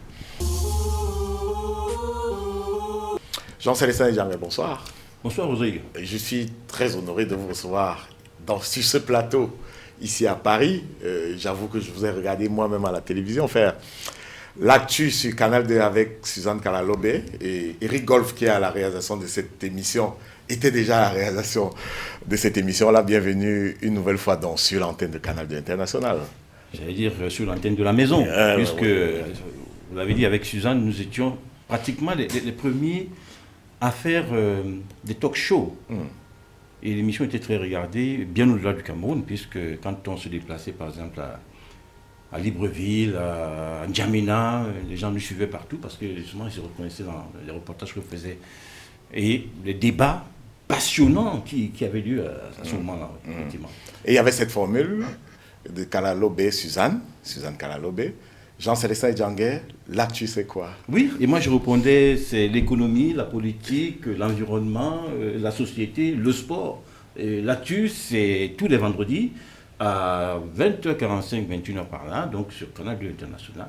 Voilà, c'était ça. Merci pour ces bons souvenirs. Je dois dire aux téléspectateurs que vous avez mis sur le marché du livre Côte d'Ivoire, Macan 2023, comme si vous y étiez une sorte de carnet de route de ce que vous avez vécu en Côte d'Ivoire. Vous avez certainement fait des parallèles avec le Cameroun qui vous est cher ou avec la France où vous vivez depuis plus de 15 ans par là. Trentaine d'années. Nous aurons le temps de le parcourir. Cet ouvrage paru aux éditions L'Harmattan. Mais ce n'est pas le sujet aujourd'hui, même si c'est une question panafricaine. Le sujet, c'est comment la diaspora participe au développement du Cameroun à l'aune de ce que nous propose le MRC. Et une de ses hautes têtes ce soir, Wilfried Ekanga. Je vous ai vu prendre beaucoup de notes. Oui, vous avez deux formules. C'est une émission que vous avez vue naître dès son lancement avec Jules Domché, avec Paul Mahel et les autres. Vous pouvez soit poser des questions, soit faire des remarques, ce qui a été dit ici par notre invité central, ou avant, ou bien vous pouvez rentrer tout de suite dans le débat. Alors, moi je vais créer une troisième formule. Voilà. Je veux faire un mix des deux, qui me paraît plus dynamique aussi, parce que ça permet à mon contradicteur, à Wilfried, à qui je dis bonsoir d'ailleurs, merci, de répondre, et en même temps peut-être de donner un dynamisme, une dynamique à... Et surtout que nous n'avons que 30 minutes. C'est ça. Alors, effectivement, j'ai pris beaucoup de notes, j'ai suivi, bon, il y a des formules qui m'ont un peu heurté. Je commence par celle-là. Les jeunes manquent de courage pour aller sur le terrain. Ça me heurte, pourquoi? La formule est de Wilfried Ekanga. Ça me heurte, pourquoi? Parce que moi j'ai vécu en 2008 au Cameroun, ce qui s'est passé. Sous le double motif d'aller contre la modification de la Constitution et de dénoncer la vie chère, des milliers de jeunes Camerounais sont descendus dans la rue. C'est au mois de février. Ça a duré 3 jours, mais 3 jours qui m'ont paru interminables. Ils sont descendus dans la rue, les forces de l'ordre ont tiré. Il y a eu plusieurs dizaines de morts.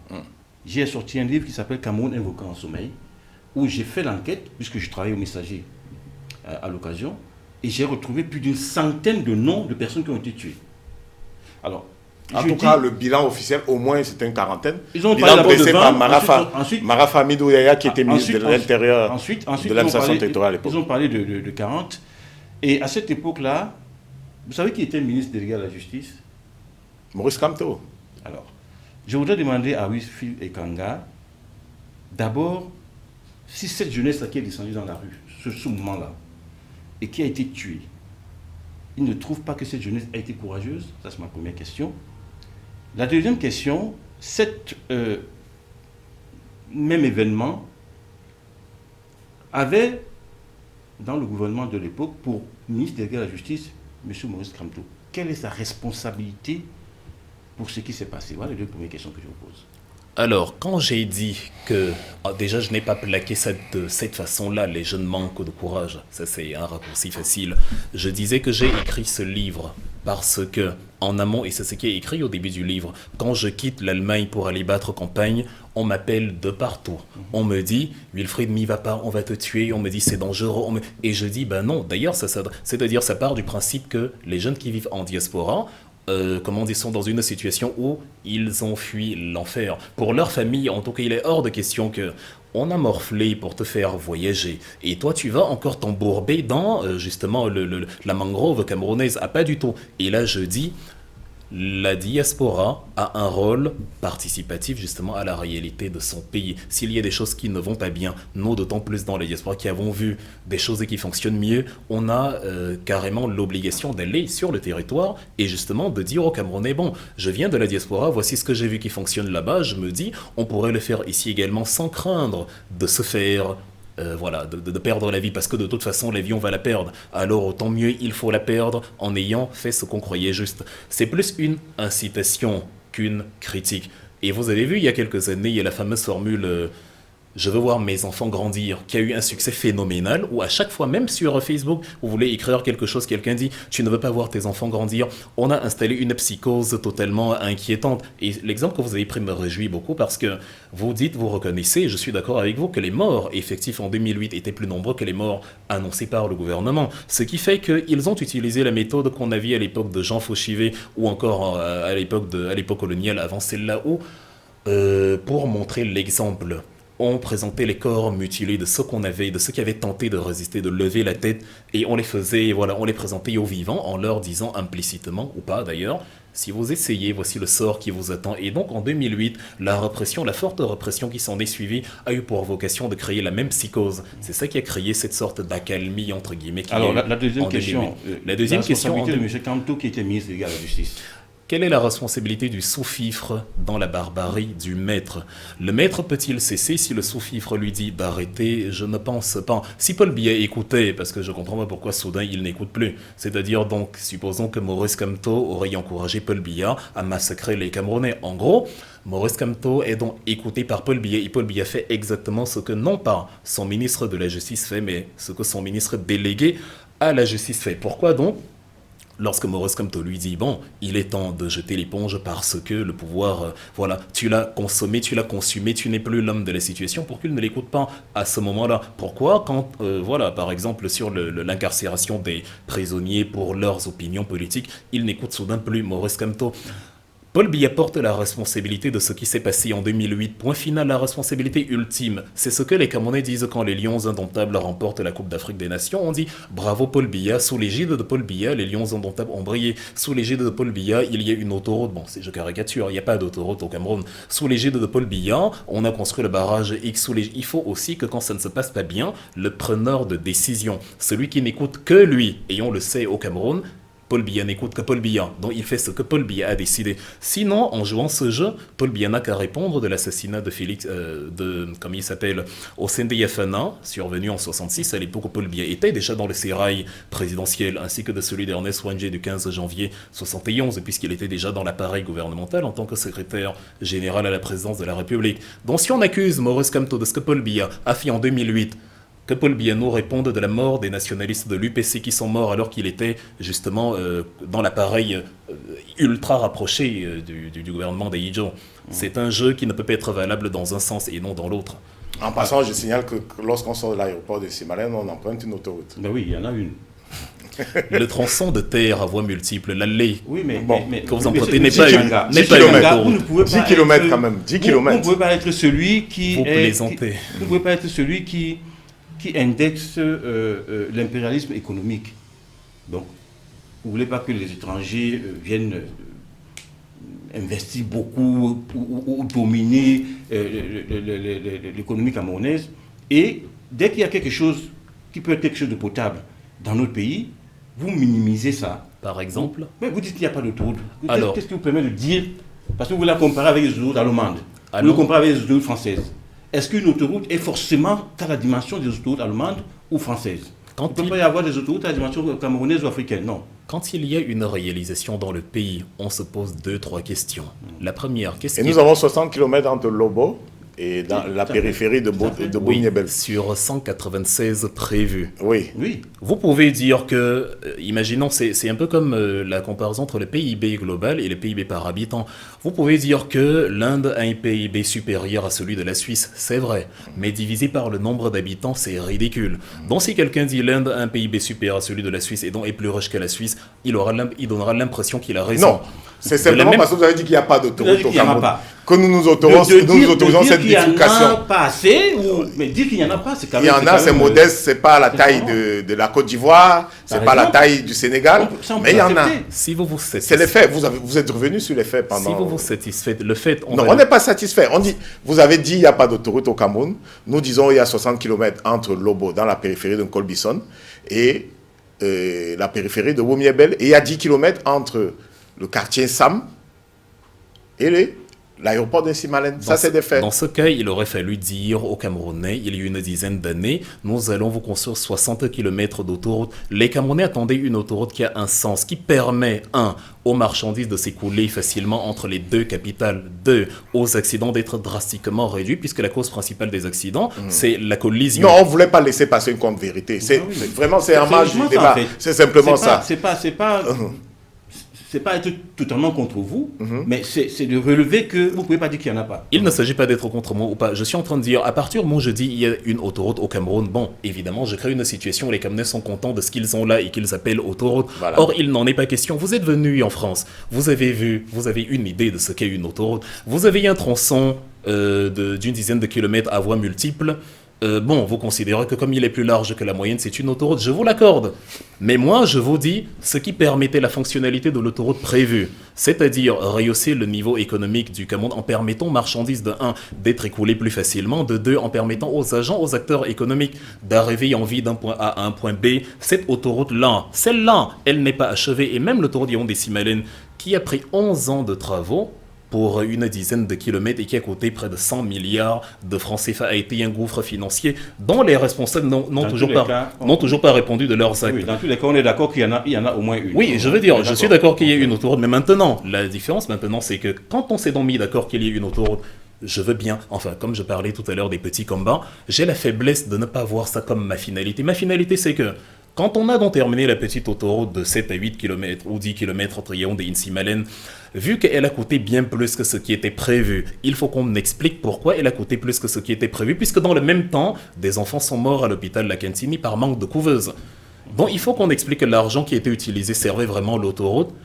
Et non que c'était une surfacturation d'un argent, d'une infrastructure qui coûtait à la base beaucoup moins cher et qu'un argent qui aurait pu servir à dynamiser un autre secteur est rentré dans les poches privées. Idem pour les 60 km de la route Yaoundé-Douala sur 196, qui n'est toujours pas achevée et qui a déjà coûté bien plus cher que ce qu'elle aurait dû coûter pour ce qui a déjà été réalisé. Donc quand on veut développer un pays, on ne se dit pas bon, on voulait faire 20 km de route en 3 ans. Finalement, on en a fait 4. Okay. En 8 ans, ça coûtait plus cher, mais ça va. Vous êtes dans la posture politique et ça peut se comprendre aussi. Je voudrais qu'on parle un peu maintenant vous avez esquissé un mot tout à l'heure par rapport à ça, de ce qui s'est passé au Sénégal.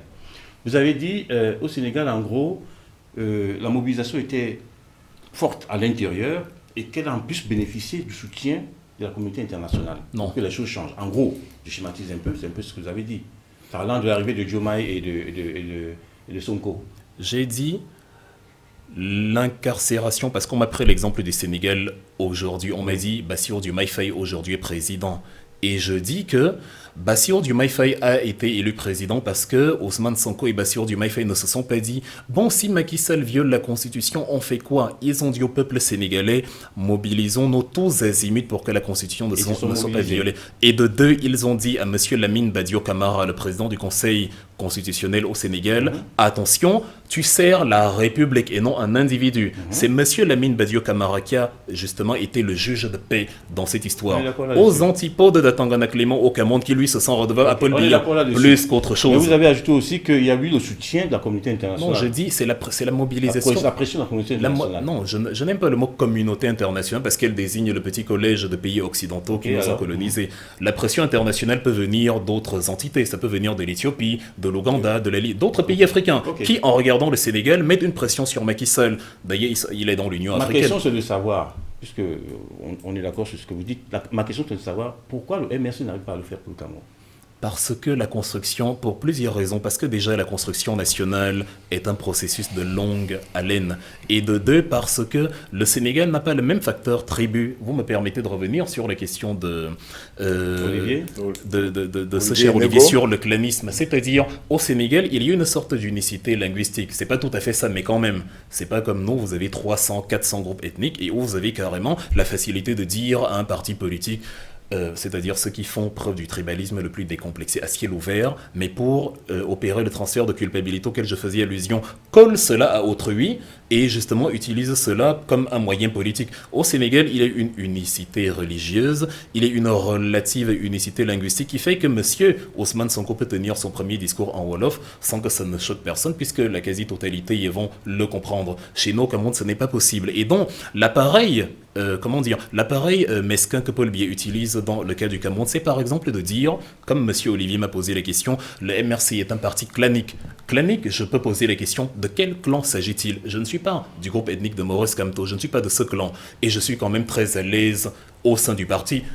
Autant que tous les membres du RDPC ne sont pas du clan du président de la République. Le problème, c'est donc que ceux qui, au nom du RDPC, cela ne s'est jamais vu au nom du MRC, empêchent les Camerounais de venir à Akom2, pour le SDF, empêchent les Camerounais de venir à Ibolova. Et ils le font. Non, on ne le fait pas. Mais ce sont eux qui disent, nous sommes un parti clanique. C'est le fameux transfert de culpabilité. Je vais vous prendre un exemple que je prends toujours, mais puisque les Camerounais nous écoutent, ça les aiderait. C'est ce qui a revenu à Malcolm X. En 1965, il était dans un discours à New York, c'était 5 jours avant sa mort, le 21 février, où il dit, mais ces blancs-là, c'est blanc parce qu'on était encore à l'époque de la ségrégation. Oui, il dit, mais ces gens-là nous accusent de ce dont ils sont coupables. Il dit, ce sont des criminels, parce que c'est des gens qui nous ont dénié nos droits, ils nous ont mis à genoux. D'ailleurs, même, ils m'ont donné un nom qui n'est pas le mien, c'est pour ça qu'ils changent son nom, Malcolm Little, en Malcolm X, la fameuse inconnue. Mais ce sont ces gens-là qui disent que nous, on est racistes, anti-blancs, je ne comprends pas. C'est la même chose. Le MRC a en son sein toutes les identités tribalo, ethniques que vous voulez. Le MRC n'a jamais rejeté quiconque selon cette tribu. Au contraire, quand je dis un Camerounais qui n'est pas de... Parce que pour eux, c'est comme ça qu'il faut voir les choses. C'est tellement attristant parce que nous, on parle de programme politique. Maintenant, celui qui parle de l'ethnie du président du MRC, je lui dis, bon, viens au MRC, il me répond, ah non, moi je ne me mêle pas à votre, justement, groupement ethnique. Surtout en ce moment où il y a pas mal de membres qui sont en train de partir. Hein, et là, Mais la question n'est pas si on part ou Non, non, non, on a le droit de partir. La question, c'est si on part sur des... Est-ce que le MRC a chassé quelqu'un? Même ceux qui sont partis, à aucun moment, n'ont pu dire que j'ai été chassé parce que j'étais d'une ethnie X. Et encore que les ressortissants de la même ethnie que le président en sont également sortis, sont en grief contre lui, ils en ont le droit. Ce qui est malsain, c'est que des Camerounais qui ne sont donc pas de l'ethnie du président du MRC refusent d'intégrer le MRC. C'est-à-dire, c'est eux qui ne viennent pas. C'est pas quelqu'un qui leur dit ne venez pas. C'est eux qui décident qu'ils ne viennent pas. Or, c'est eux les seuls à pouvoir créer la diversité, vu qu'ils sont d'une autre ethnie, d'une autre tribu. Mais après n'être pas venus, c'est eux encore qui disent il n'y a que X au MRC. S'il n'y a que des garçons dans une pièce et que les garçons disent aux filles entrez, les filles décident ah non, on n'entre pas. Et ensuite les filles disent ces garçons sont discriminatoires, il n'y a que des garçons dedans. C'est le même jeu pervers auquel on a affaire depuis 2018. Je vais revenir sur un autre point que vous avez essayé de développer avec Olivier et Armel. Celui de la présidentielle 2025. On est à, je pense, à un an et peut-être quelques mois maintenant, peut-être quelques semaines, c'est sûr. Et vous dites que le MRC fait partie maintenant d'une alliance, c'est-à-dire l'Alliance pour le changement. Oui. Et ils vous ont posé la question de savoir qu'est-ce que ça a de différent par rapport à ce qui s'est passé en 2018, ce qui s'est passé en 2011 aussi. Moi, j'ajouterais ce qui s'est passé en 2004. J'ai la chance aussi, là, en 2004, j'étais au Cameroun. Vous savez qu'il y avait une présentation en 2004? Oui. Ah, oui, d'accord. Vous saviez qu'il y avait une coalition qui était en place entre l'UDC, le SDF, pour la présidentielle de 2004. Mm-hmm. Et que cette coalition a tenu jusqu'à 15 jours du scrutin. J'ai même, moi, en tant que journaliste, couvert la grande réunion à laquelle Père à son âme, M. Ndamdieu avait été désigné comme candidat unique de l'opposition et que par la suite, John Fundi n'a pas accepté, disant que lui, il a des parlementaires, des éléments à l'Assemblée et que l'UDC en avait moins et qu'il ne pouvait pas accepter que... Alors qu'il y avait une réunion, ça se passait à Douala, j'y étais, une réunion où justement on devait choisir le candidat unique de l'opposition. Je repose donc la même question. Qu'est-ce qui va faire que les mêmes causes ne produisent pas les mêmes effets? Pourquoi vous pensez que 20 ans après, la situation est beaucoup plus gérable qu'elle ne l'était en 2004? Le SDF a ses revendications ou ses principes qui ne sont pas les nôtres. Si John Fundi ne l'a pas voulu, ça ne veut pas dire que nous ne voudrons pas. Le G20 de l'opposition de 2018 n'a pas empêché Paul Biya d'être le candidat choisi. Même en 2018, le MRC aussi avait une coalition. Il y en a même une qui s'est formée en dernière minute avec Akere Mouna à la veille. Donc la coalition n'est pas un phénomène nouveau. Il y a des coalitions qui, pour des divergences d'opinion, peuvent se disloquer à l'entrée des élections. Ce n'est pas notre cas. Nous, on parle de manière ouverte. On a désigné notre candidat. Et ceux qui ont rejoint la coalition de l'APC sont ceux qui, d'entrée de jeu, ont déjà acté et accepté le fait que c'est ce candidat-là. On s'est réunis sur la base de principes convergents. On ne se réunit pas d'abord et après on se met à réfléchir quels sont les endroits où on s'entend. Donc c'est d'ailleurs ça le sens et l'essence de la coalition. C'est le contraire de la dislocation. Dans la coalition, on se met ensemble parce que on a les mêmes intérêts. Peut-être qu'on peut différencier sur quelques... Encore une fois, en 2004, ils avaient les mêmes intérêts. Non, pas, finalement non. Bah oui, finalement non. Finalement, mais ça, on se rend compte à la fin, c'est ce que je viens de dire. Hein. Mais c'est comme si je vous demandais qu'est-ce qui vous garantit que Paul Biya lui-même sera président en 2025. Rien que sur la base de son âge, il est très vieux.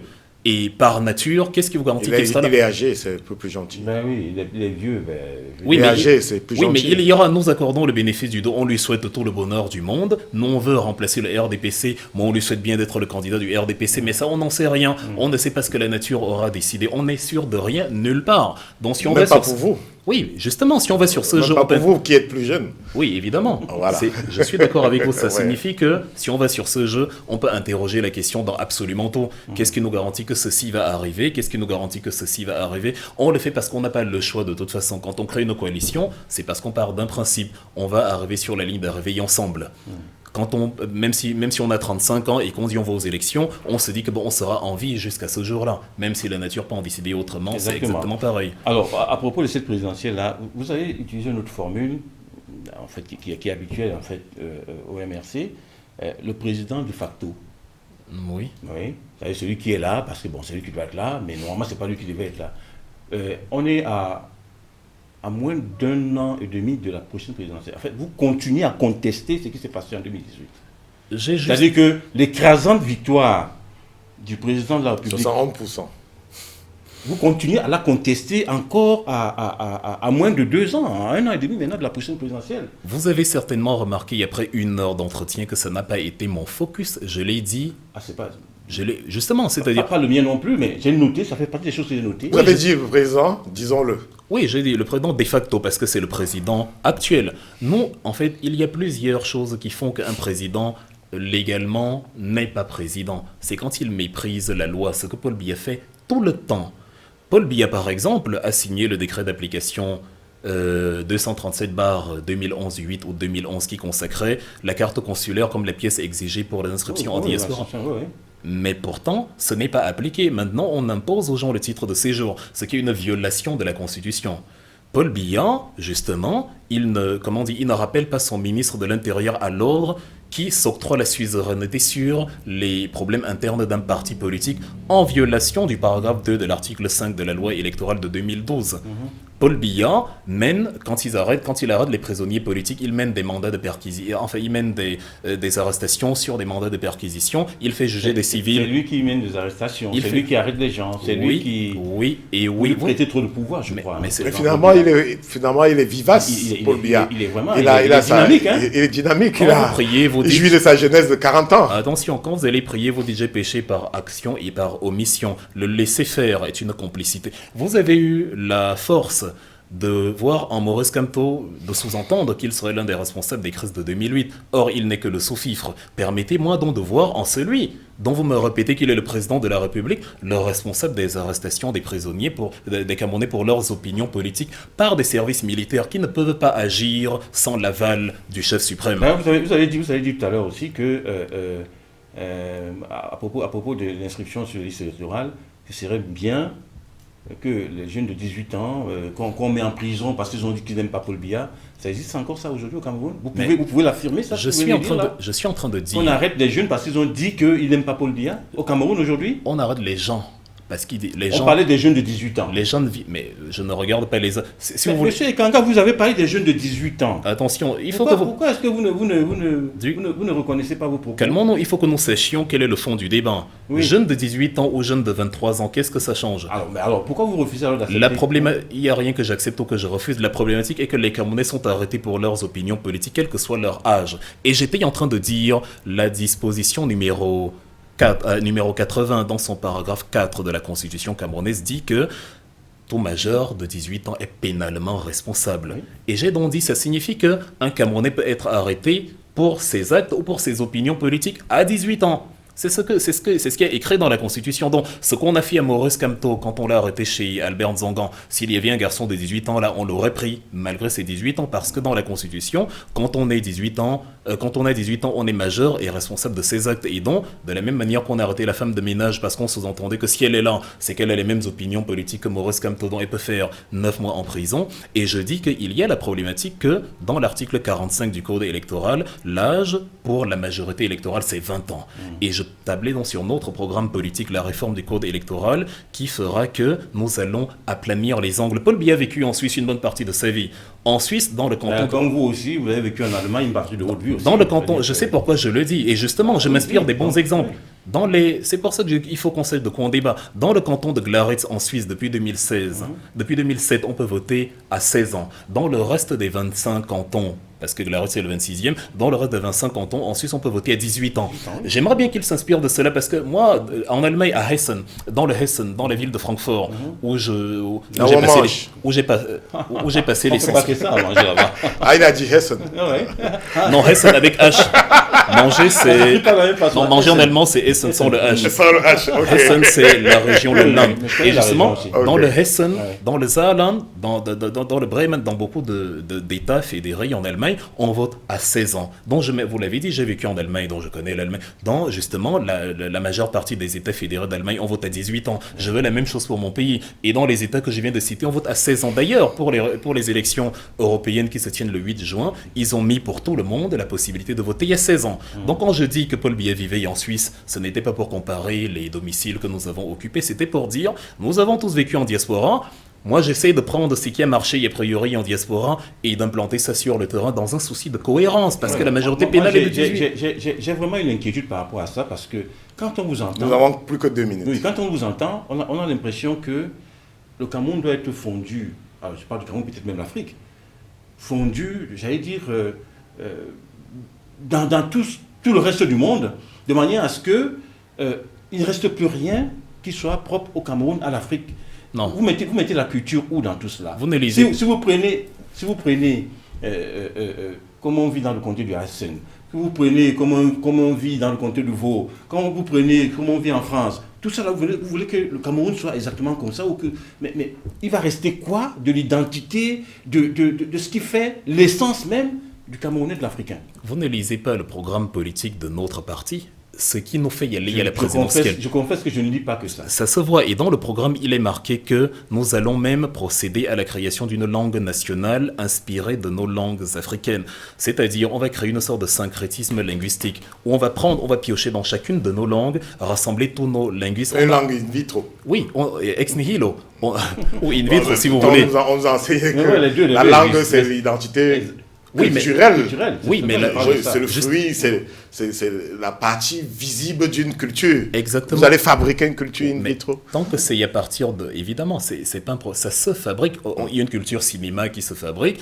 La culture la plus exportée pour les Américains, pour les Indiens, c'est le cinéma. Oui, mais même pour les gars du Nigeria, tout ça. Oui, ainsi de suite. Pour le Sénégal, ils ont la lutte, ils ont des traditions. Pour le Cameroun, on a la cuisine, on a nos arts et nos cultures en fonction des régions. Ce qu'on est en train de faire, c'est que parce que les Camerounais ont du mal à se départir de l'identité strictement tribale, vu qu'ils sont en outre instrumentalisés par des élites politiques perverses, on a essayé de trouver un juste milieu, le syncrétisme linguistique. On a des érudits africains géniaux, vous avez Koumandou B3, Mbombok Bogbasson, vous avez même des jeunes d'Ibomba Rimbok, vous avez des gens qui ont appris l'Afrique, qui ont élaboré des théories sur l'identité africaine. Ces gens-là, dans le programme du MRC, il est inscrit que nous allons mettre nos linguistes à contribution pour créer une langue, non pas tirée des langues d'ailleurs, mais de chacune de nos langues, pour que le jour où elle deviendra à moyen et long terme la langue officielle, chaque Camerounais puisse s'identifier, parce que chacune de nos langues aura donné de son énergie dans cette langue-là. Les langues, ça se crée. Vous avez vu la série Game of Thrones,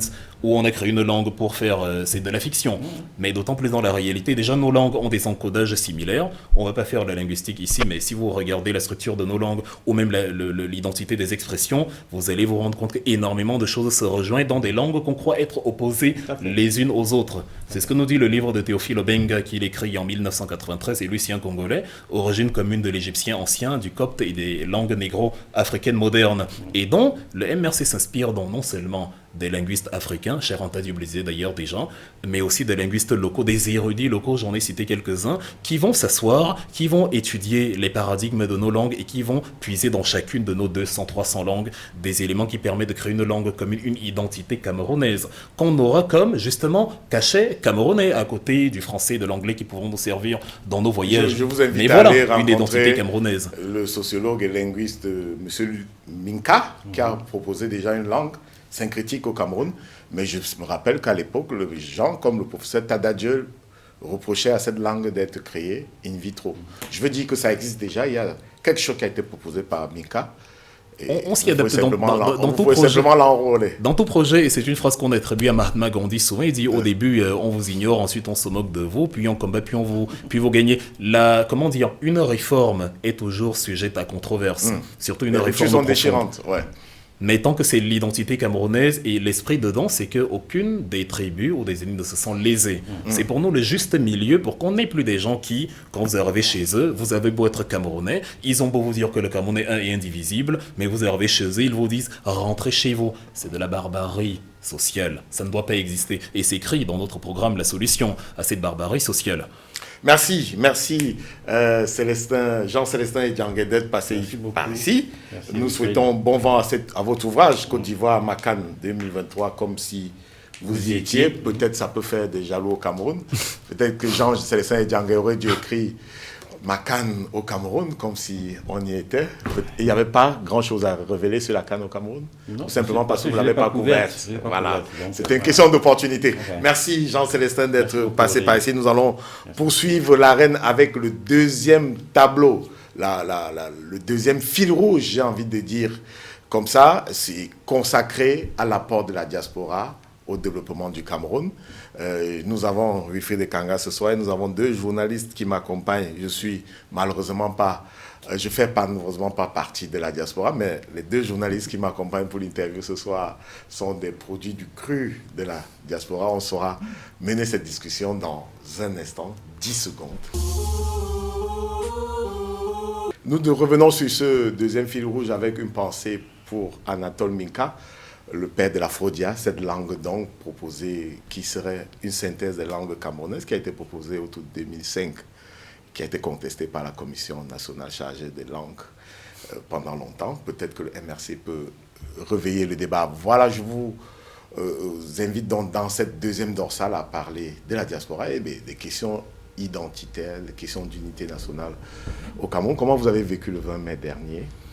Je pense que c'était l'un des pires 20 mai de l'histoire. Mais chaque année, vous dites que c'était le pire. Non, cette fois c'était le pire. Il est d'ailleurs possible que ça aille de mal en pis, comme on dit. Donc il est possible qu'aujourd'hui soit pire que l'année d'avant. Et ce n'est pas un caprice, parce que quand quelqu'un qui estime que le 20 mai s'est bien passé entend ce que je viens de dire, il se dit, bon, il est du MRC, alors forcément il dit ça. Je suis factuel. Il y a eu la fête, mais il n'y a pas eu l'unité. L'unité, ça veut dire tous les Camerounais convergent ensemble, parlent d'une seule voix et sont unis, personne ne discrimine personne. Est-ce que le fait d'exclure un parti du défilé du 20 mai, c'est l'unité? Non, c'est même pas un débat, on n'a même pas besoin de discuter dessus. Il n'y a aucune disposition constitutionnelle qui dit que si un parti n'a pas d'élu à l'Assemblée, il est exclu du défilé. C'est encore... On ne va pas recevoir 380 partis, mais 250 partis. On peut du 20 mai. On peut au moins ailleurs, il n'y a même pas de défilé de partis politiques. C'est peut-être déjà un exemple qu'il faut saluer. Mais c'est mauvais uniquement parce qu'il n'y avait pas d'un parti. Alors moi, tout à l'heure, j'écoutais avec attention, je me disais pourquoi il va dire que c'était mauvais. Soyez sérieux. Le parti dont vous dites vous-même qu'il est arrivé deuxième à l'élection présidentielle, dont le parti qui draine en théorie plus de monde après le parti au pouvoir, est exclu du défilé. Et vous n'estimez même pas qu'il est rationnel que, même si on ne peut pas inviter tout le monde, on invite les principaux, les plus grands, les 4, 5, 6 plus grands, un peu comme on fait dans les partis. Vous voyez, en Allemagne, lors des élections fédérales, on dit les partis représentés à l'Assemblée sont les partis qui ont obtenu plus de 5% des voix. Mais vous n'êtes pas à l'Assemblée. Non, je sais où je viens. Je dis, comme on ne peut pas mettre tous les partis à l'Assemblée, on sélectionne ceux qui ont atteint 5% des voix. De la même manière pour le défilé, comme on ne peut pas inviter tous les partis, on n'a qu'à sélectionner ceux qui ont les meilleurs scores à la présidentielle pour éviter justement que 20 milliards de personnes soient au boulevard du 20 mai. Mais là, on décide que le deuxième parti, selon leurs propres chiffres, après le RDPC, ne vient pas défiler, non pas parce que ça ferait trop de monde, mais parce qu'il n'a pas d'élu à l'Assemblée, ce qui n'est écrit nulle part dans la Constitution. En fait, on normalise l'écart. Donc, on se lève capricieusement, on dit, puisque ces gens-là ne sont pas à l'Assemblée, bon, la Constitution n'a aucun problème avec. Mais c'était important pour votre parti d'aller défiler devant vous venez de me demander comment j'ai perçu l'unité. Mais vous épinglez l'absence de parti politique du fait de la discrimination des dirigeants. Et je vous dis, je suppose que c'est un des éléments qui vous fait dire que la fête de l'unité ne s'est pas bien passée, la fête nationale. Je demande donc si c'était important pour votre parti de défiler devant les sous-préfets, les gouverneurs, les préfets et Paul Biya lui-même. J'étais en train d'énumérer. Un parti comme le MRC. Attention, essayez d'enlever Paul Biya, les sous-préfets du boulevard du 20 mai, laissez le MRC défiler et voyez si le MRC ne défile pas. Le MRC a donc la faiblesse de considérer que même si vous êtes sous-préfet RDPC, même si vous restez Camerounais, le MRC ne déteste pas Paul Biya. En tant que Camerounais, le MRC déteste la politique interne de Paul Biya. Ça signifie que quand nous défilons devant le drapeau camerounais. Et même si Paul Biya ne vient pas, le MRC aurait défilé parce que le Cameroun a la priorité. Et je n'ai pas dit que c'est le seul élément. On m'a demandé comment j'ai perçu le 20 mai. Et là, j'établis un fait. Je dis, on a une violation de loi sous nos yeux. Dans notre pays, on banalise la violation de loi. À un moment donné, ceux qui banalisent la violation de loi auront Paul Biya devant eux ou l'un de ses services qui vont venir prendre sa femme ou son mari ou ses enfants, les mettre dans un sac et partir. Parce que, bon, comme il est le président, il en a le droit. Pourtant, non, la loi ne le lui permet pas. Dans le même ordre d'idée, la loi ne lui permet pas d'exclure, selon ses caprices personnels, un parti politique. Il n'a pas ce pouvoir-là, la Constitution ne le lui permet pas. Oui, ça, c'est de l'absolutisme. On ne peut pas dire non plus selon ses caprices personnels. Là, c'est un avis, un jugement. Mais on va revenir un peu sur quand la ce n'est pas selon la loi, c'est selon un caprice. Et de deux, je mets un Pas deuxième... forcément. Je ne sais pas les raisons, je ne suis pas l'avocat. Mais quand on ne sait pas les raisons, on n'est pas ferme sur ce qui n'est pas la raison. Quand le RDPC, c'est un caprice, quand c'est le MRC, c'est pas un caprice. Je vous ai demandé à quel moment le MRC a violé la Constitution. Moi, je cite des exemples, le RDPC viole mais la il n'y a pas Constitution. caprice seulement quand on a violé une Constitution. Sinon, donnez-moi une autre Les partis configuration. politiques concourent au suffrage universel. Donc, ils ont le droit d'y aller, mais pas l'obligation. Ils concourent. Ils ne sont Concours au Oui. suffrage universel. Concours, C'est ça le veut dire- rôle- C'est une des fonctions sociales d'un parti concours, ça veut politique. dire participer Donc ne pas y aller, c'est renoncer à un devoir constitutionnel. à un droit Un constitutionnel. devoir. Quand les L'élection est un devoir. Attention, quand les Pour celui qui vote, pour celui qui participe. Ce qui devient un devoir, c'est la résistance quand le droit n'est pas respecté. Le cas échéant, je vous ai parlé tout à l'heure de Thomas Jefferson. Quand l'injustice devient une loi, le cas du Cameroun, on viole la loi et ça devient un droit. Donc ce qui devient un devoir, ce n'est plus la participation, mais la résistance. Quand quelqu'un vient chez vous, cambriole, essaye de prendre votre télé, vos objets, vous avez le droit de vous défendre. Ça devient littéralement un devoir. Voilà, vous l'avez dit tout à l'heure, Wilfried et Kanga. Je voudrais revenir sur un point. Et ce n'était qu'un élément. Oui, sans doute, mais bon. Nous n'avons on a que fait 20 faire- minutes. On Oui, a- justement, j'ai dit que ce Oui. n'était qu'un élément. On n'en finirait pas si je devais tout Je mentionner. vais poser une question un peu naïve, mais je l'assume. Hein. Comment est-ce qu'on peut se... Je ne sais pas s'il faut dire proclamer ou s'auto-proclamer ou jouir de l'expertise de connaître le Cameroun lorsqu'on est à 4 ou voire 6 000 kilomètres du pays? Le fondateur du panafricanisme, Marcus Garvey, il est né en 1887 en Jamaïque. Il n'a jamais mis pied en Afrique pourtant. Tous les leaders africains, Kwame Nkrumah, Sylvanus Olympio et consorts, se sont inspirés de lui. Oui, mais toi, tu es... Ou, pardon, Moi, vous êtes Wilfried et Kanga. Justement, moi, contrairement à Marcus Garvey, qui n'a jamais mis un pied en Afrique tout en étant le père fondateur du panafricanisme, j'ai vécu les 20 premières années de ma vie au Cameroun. Ça permet quand même de connaître le Cameroun quand on y a vécu 20 ans, quand on a pris son lait maternel là-bas, quand on a grandi dans son village, qu'on a appris sa langue maternelle, qu'on la parle, quand on a fait ses classes là-bas. Mais Voilà. beaucoup de choses ont évolué depuis votre départ. Et alors, ça ne fait pas de moi un Camerounais de moindre valeur que ceux qui sont sur place. Au contraire, le fait de voyager me Vous avez permet... conservé votre nationalité camerounaise. je me réserve cette révélation-là. D'ailleurs, quand le MRC sera au pouvoir, le MRC instaurera La double double nationalité. Vous avez Donc, répondu la à la réponse question. est claire. Vous avez donné la réponse à la Maurice question. Kamto a d'ailleurs parlé de multiples nationalités. Non, hein. pas du tout. Je ne vous ai pas dit que j'avais une nationalité. Non, on n'a bien, Ça, on n'a pas compris, affirmé ça que vous l'avez sous-entend. dit.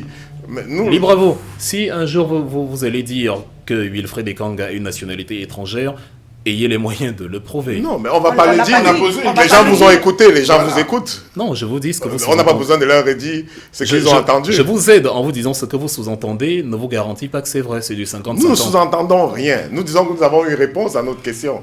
Et en parlant justement Vous croyez en l'avoir. parlant justement de la double nationalité, il faut préciser qu'à la place de la République, lors de la dernière visite de Maurice Kamto, il a parlé de multiples nationalités. Oui, bien sûr. Est-ce que vous pensez que la multiple nationalité, justement, peut être bénéfique pour un pays comme le Cameroun, où on a déjà de multiples problèmes, où on assiste déjà à des guerres ethniques, tribales et tout ça? Multiples nationalités Oui, parce que nous n'allons pas mettre la multinationalité pour créer une discrimination supplémentaire. Nous faisons déjà un travail pédagogique de camerounisation du pays, plutôt que d'ethnicisation. Vous voyez, le MRC ne Déjà, dit... la camerounisation, on n'en arrive pas. Hein. Parce que c'est Si Paul on va Biya. ajouter Non, parce à que ça c'est Paul Biya. maintenant d'autres Attends. nationalités, On n'en ça arrive pas devient parce que c'est compliqué. Paul Biya qui est au pouvoir. Lorsque vous voulez tenir une réunion contre le tribalisme à Yaoundé, on va l'interdire. Avec le MRC au pouvoir, la réunion contre le tribalisme sera tenue. Tous les Camerounais seront invités et on leur dira pourquoi le tribalisme n'est pas bien et on Mais mettra c'est des... Paul Biya qui a criminalisé le tribalisme au Cameroun. mais factuellement, en mettant il- dans le code pénal. Mais factuellement, ils ne le sanctionnent pas. Sinon, les militants, les RDPcistes des Bolovada comme d'eux seraient en prison aujourd'hui, ce qui n'est pas le cas. Ils sont encadrés par les services de police. Par l'argent des impôts, on entretient la discrimination des Camerounais au Cameroun. Or, avec le MRC, nous allons mener une école contre le tribalisme, une école des valeurs. Et en parallèle, nous allons permettre la plurinationalité pour qu'un Camerounais qui est espagnol, japonais puisse avoir sa même facilité de voyager et éventuellement de faire ses affaires et d'investir au pays. Vous savez qu'aujourd'hui, la diaspora africaine, même de manière générale, investit davantage en Afrique que la fameuse aide publique au développement avec laquelle on nous bassine. En tout cas, au Sénégal, au moins, c'est comme ça bien dans chiffré. C'est comme ça dans Oh tous non, les je pays veux dire que d'Afrique. si on contestait ce que vous dites, au moins pour le Sénégal, c'est documenté. Oui, de toute Voilà. façon, il y a 160 millions d'Africains hors d'Afrique de manière globale. Et en 2022, par exemple, avant la guerre en Ukraine, africaine, où d'ailleurs l'aide publique au développement vers l'Afrique a diminué de près de 8%, les fonds alloués par la diaspora en Afrique étaient de 95 milliards de dollars, contre seulement 35 milliards pour l'aide publique au développement. L'Afrique contribue beaucoup. Ici, on est en France. La France investit en Afrique, oui, mais elle n'investit, le total de ses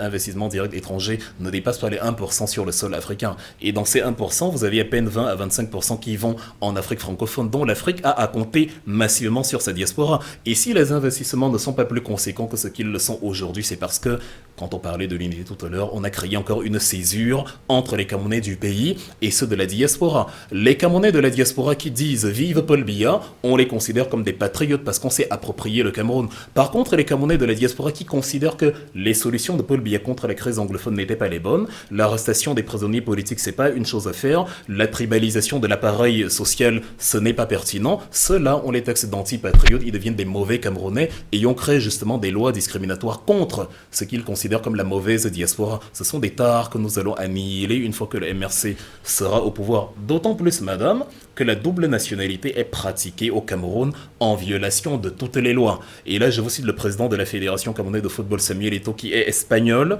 au vu et aussi... il a revendiqué au moins une fois en public. Oui, voilà. Donc, il est espagnol et qui a dit quand même le 2 octobre 2018 sur le perron du palais d'Etoudi, je demande aux Camerounais de faire comme moi, je vais voter Paul Biya. Donc un Espagnol a voté au Cameroun, sous nos yeux, une autre violation de la... Moi, je n'ai aucun problème avec ce qui... il a promis de voter. Il a promis. On ne sait pas ce qu'il a voté. Non, mais on ne fait pas s'il a voté.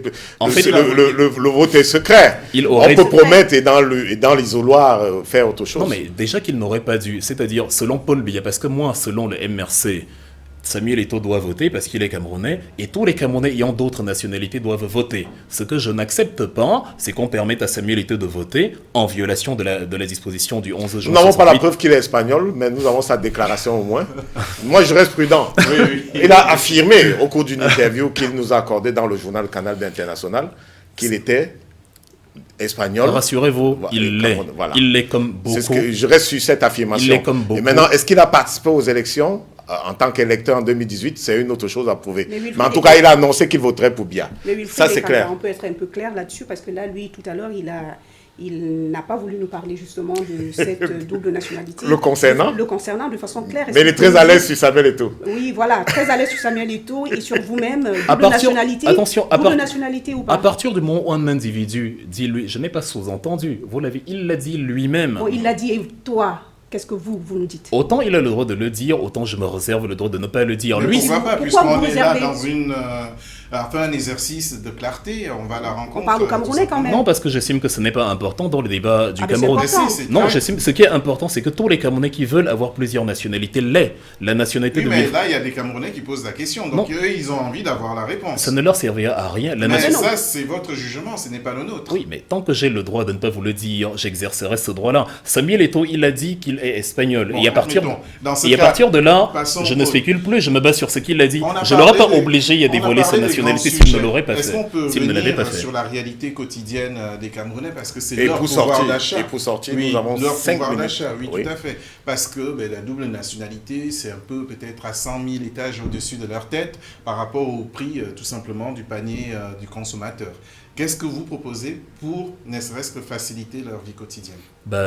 Ça, c'est les dispositions économiques. Dans notre programme politique également, nous allons procéder, à une réappropriation par l'État des fonds qui peuvent être alloués à des domaines plus pertinents. Ça passe entre autres par la réduction du train de vie de l'État. Vous avez une 60aine de ministres au Cameroun. C'est aberrant.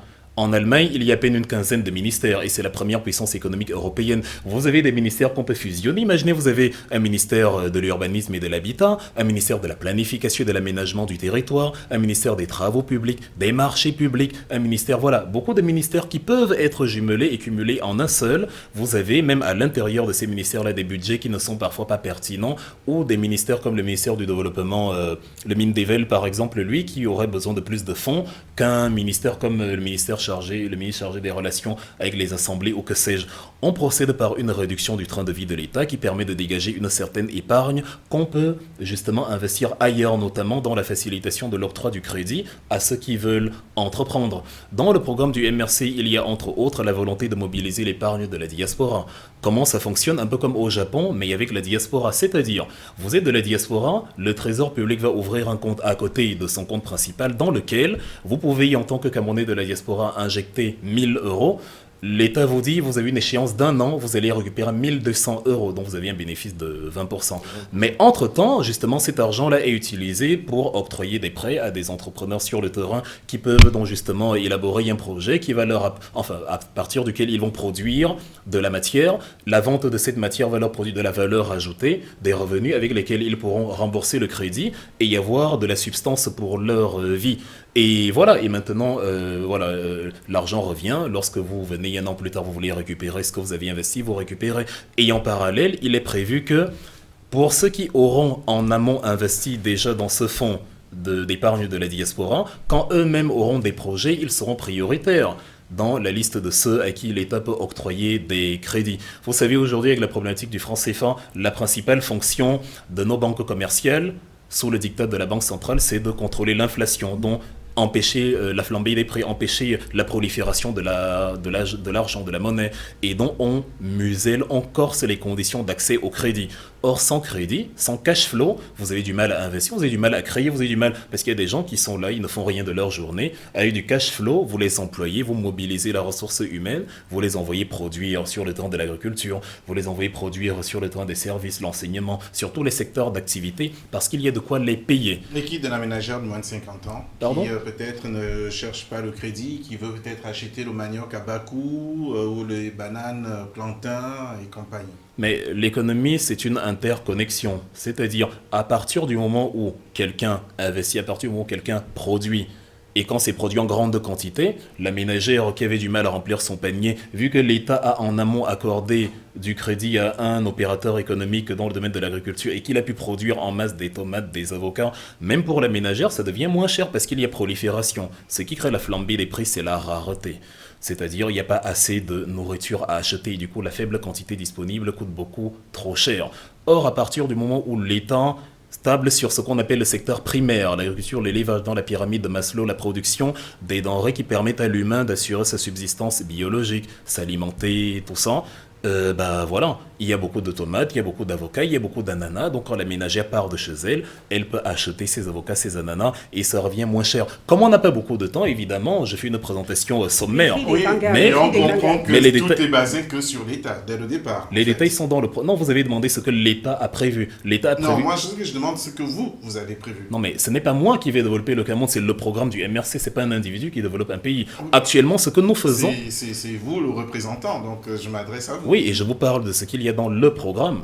Aujourd'hui, un citoyen n'a pas l'argent de développer un pays. C'est un programme. Non, derrière vous, c'est l'appareil que le MRC aura mis en place. Mais c'est exactement, ce que je viens de vous décrire. Vous semblez d'ailleurs très bien maîtriser l'économie camerounaise ou bien d'ailleurs les solutions que vous pouvez apporter. C'est le minimum quand on prétend diriger les Camerounais demain. Voilà. Même pas un. Dans le cadre, non, au contraire, je dis c'est le minimum. Quand on prétend diriger un parti, on élabore un programme. Les formules camerounaises peuvent vous taquiner un peu. Le manque d'humilité serait de leur dire c'est moi, même sans programme, je vais créer le miracle. Wilfried et Kanga, nous sommes d'accord. Et donc, du coup, dans le cadre de la préparation de cette émission, je suis allée sur plusieurs pages, sur les pages de Wilfried et Kanga, et donc dans les différents commentaires, toutes les personnes qui vous suivent sont bien d'accord et unanimes sur le fait que vous êtes un garçon très intelligent, avec un très bon programme, et donc vous ferez peut-être un très bon ministre de la Culture. Pas forcément, je n'ai pas cette ambition-là. Non, mais vous n'avez pas cette ambition, mais après, parfois, on ne choisit pas. Si aujourd'hui vous théorisez simplement, vous passez par là. On ne va pas rester dans la théorie. Si aujourd'hui, vous étiez appelé par le gouvernement à pouvoir trouver des solutions justement sur le plan économique, à être nommé par exemple ministre de l'économie, des finances, de l'agriculture, que diriez-vous? J'estime à l'instant T qu'il y ait des gens bien meilleurs que moi pour assumer ce rôle à l'intérieur du MRC. J'accompagnerai certainement, mais pour l'instant, La J'estime qu'il y a des gens... consultation est personnelle. Pour l'instant, c'est si non. vous étiez consulté pour occuper cette fonction. Pour l'instant, c'est non. Je m'assurerai que je suis le meilleur, ce que je ne pense pas à l'instant T. Mais de toute Et je façon, voudrais il a qu'on dit- prenne ceux Oui, qui oui, sont oui, meilleurs.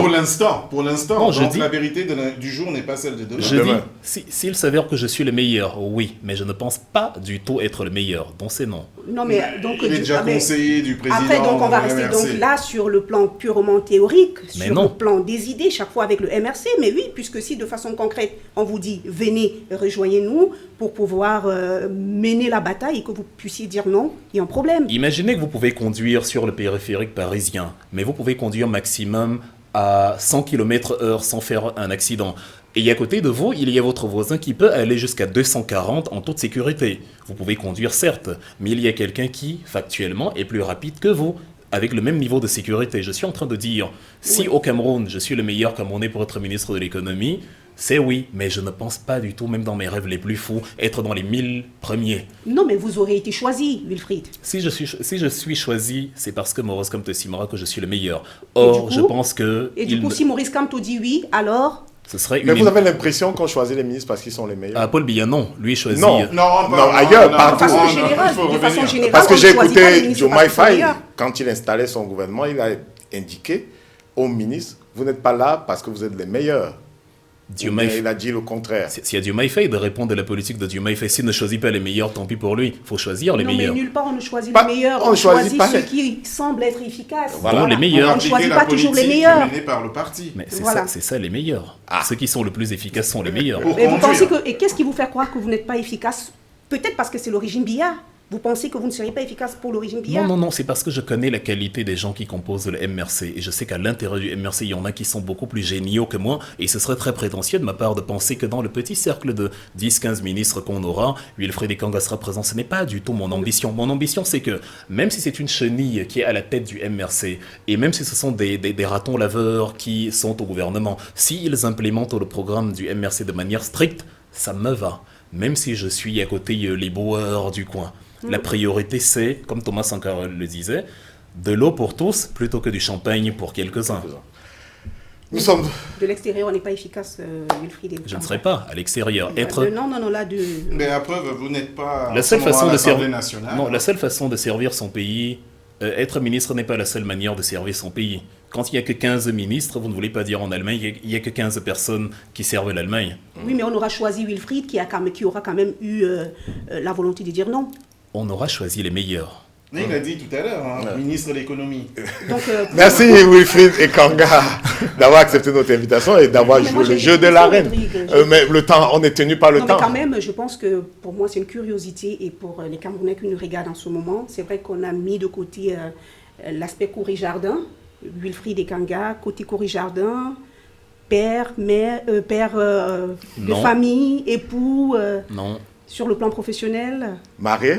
marié. On avait dit qu'on renonçait à ça. Non. Oui, mais je reviens là-dessus parce qu'il y a des Camerounais qui nous regardent et qui nous ont relancé tout à l'heure. Il y a des jeunes dames qui vous trouvent séduisants. Donc, elles voudraient quand même savoir si vous êtes un cœur à prendre ou pas. Je suis un cœur difficile, il vaut mieux pas. C'est déjà un diplomate, un politicien, aguerri, futur ministre de l'économie. du gouvernement. En tout cas, on sent Wilfried bien gêné. Pas cette question. Très, très gêné. J'estime Un que peu les- intimidé Non, pas du tout. aux entonnées. Pas du tout. Ouais. J'estime que l'espace public, et c'est d'ailleurs la raison pour laquelle je me suis présenté dans l'espace public, c'est pour discuter des questions publiques.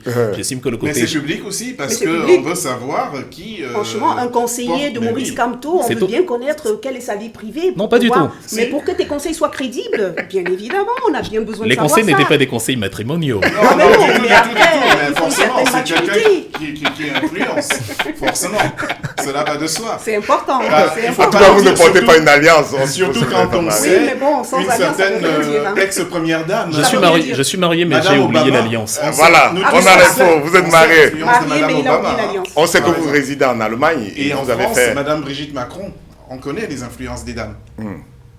Ouais, elles n'ont pas besoin forcément d'être madame pour avoir de Non, l'influence. mais moi, là, on Même parlait notre de- maman de peut vous, avoir une de vous. influence. On parlait de vous. d'influence sur vous. Donc je vous ai répondu, je suis marié, mais j'ai oublié Et on l'alliance. voit bien aussi avec Maurice Kamto aussi le rôle de son épouse. Voilà. Donc les épouses ont toujours un rôle. Je suis d'accord avec vous. Il est important pour Wilfried. C'est Mais peut-être- pourquoi est-ce que vous cachez ces informations? La double nationalité tout à l'heure. Non, je cache tout ça. maintenant, mais si, on sent comme un Oui, malaise. sent une certaine gêne, en fait. non, rassurez-vous, c'est pas une gêne, c'est totalement assumé, je l'ai dit. Oui, mais ça, c'est l'excuse pour. Pourquoi vous balayer. l'assumez? Pourquoi Mais pourquoi quelqu'un vous dit il assume et vous dites c'est l'excuse, c'est pas une excuse. Mais il a- répondez oui ou non, tout simplement. Bah oui, c'est voilà. aussi simple. Ou alors, La clarté. vous pensez que vous n'êtes pas un modèle Non, mais au vous- plan social? Voilà. Vous comprenez pas. Quelqu'un vous dit sur ma vie privée, j'assume de la cacher et vous lui répondez par oui ou par non. Ça veut dire vous lui enlevez le droit d'assumer. Vous avez le droit de maintenir garder ce- secret. justement. Votre Et vie privée, j'exerce c'est un j'exerce ce droit droit-là. fondamental. J'exerce ce droit-là. Ce n'est ni de la gêne ni de. C'est juste l'intention. Je me suis dit, ce dont les Camerounais ont besoin, c'est des mesures qui permettent à leur pays d'atteindre à la prospérité. Cela va de soi. et je mais suis ça sur les- n'empêche pas que. Attention, Au je lieu de suis- polluer le discours avec... je ne parle que pour moi, je suis sur l'espace Avec public des uniquement sujets pour people. cela, exactement. Uniquement pour ce couloir-là. S'il s'agissait de parler de moi, je ne serais jamais sur l'espace public. Je trouve ma vie trop peu intéressante pour être publiée. Ça, c'est votre avis. Merci Wilfried Ekanga, merci d'être passé par ici. On espère vous voir au Cameroun bientôt, peut-être pour la prochaine présidentielle comme en 2018. Et peut-être nous Vous qui produire avez la notre- possibilité d'aller au notre- Cameroun, je vous demande de demander à J'ai- Martin Vous Barganguele. aussi avez la possibilité. Je ne crois pas, non. Demandez à Martin Barganguele de remettre à Valsero son passeport. On parle de vous. Et on parlera de la suite. On parle Ah de ben, vous, là. on parle de vous, pas de Valsero. C'est le préalable que je fixe pour venir au Cameroun. Ah. En tout cas, on nous a noté. On sera curieux de lire un autre ouvrage comme celui-ci. Oui, je sur recommande. 2025 parce que ça fait date au moins. Même si on peut contester une ou deux choses, ça fait date d'écrire sur les événements qui ont une emprise sur le fonctionnement du pays. Merci. Oui, ils sont pour atemporels. cette littérature. Les événements qui sont dans le livre, ils sont atemporels. Donc ils sont, pour ceux qui veulent bien l'acheter, il est sur Amazon. Ou vous pouvez me contacter sur ma page Facebook Wilfried Ekanga pour obtenir un exemplaire. Donc voilà, les analyses qui sont dedans sont atemporelles. Elles s'appliquent autant à 2018 qu'à aujourd'hui. La raison pour laquelle je me suis engagé en politique, précisément pour parler de la chose publique. Merci, retrouvons-nous, chers téléspectateurs. Merci, chers confrères, d'être passés par ici. Merci à Jean-Célestin et Djanga qui étaient là pour le duel. Merci, un merci particulier à Vox Africa qui nous a prêté, j'ai envie de dire, nous a accordé gracieusement ces studios de Villejuif à Paris, ici pour le tournage de cette première édition dans la série de tournage consacré à la diaspora, quelques visages de la diaspora. Retrouvons-nous donc dimanche prochain avec un autre. On dévoilera son identité le moment venu, mais ce sera toujours le hot et le hâte de l'interview. Bonsoir.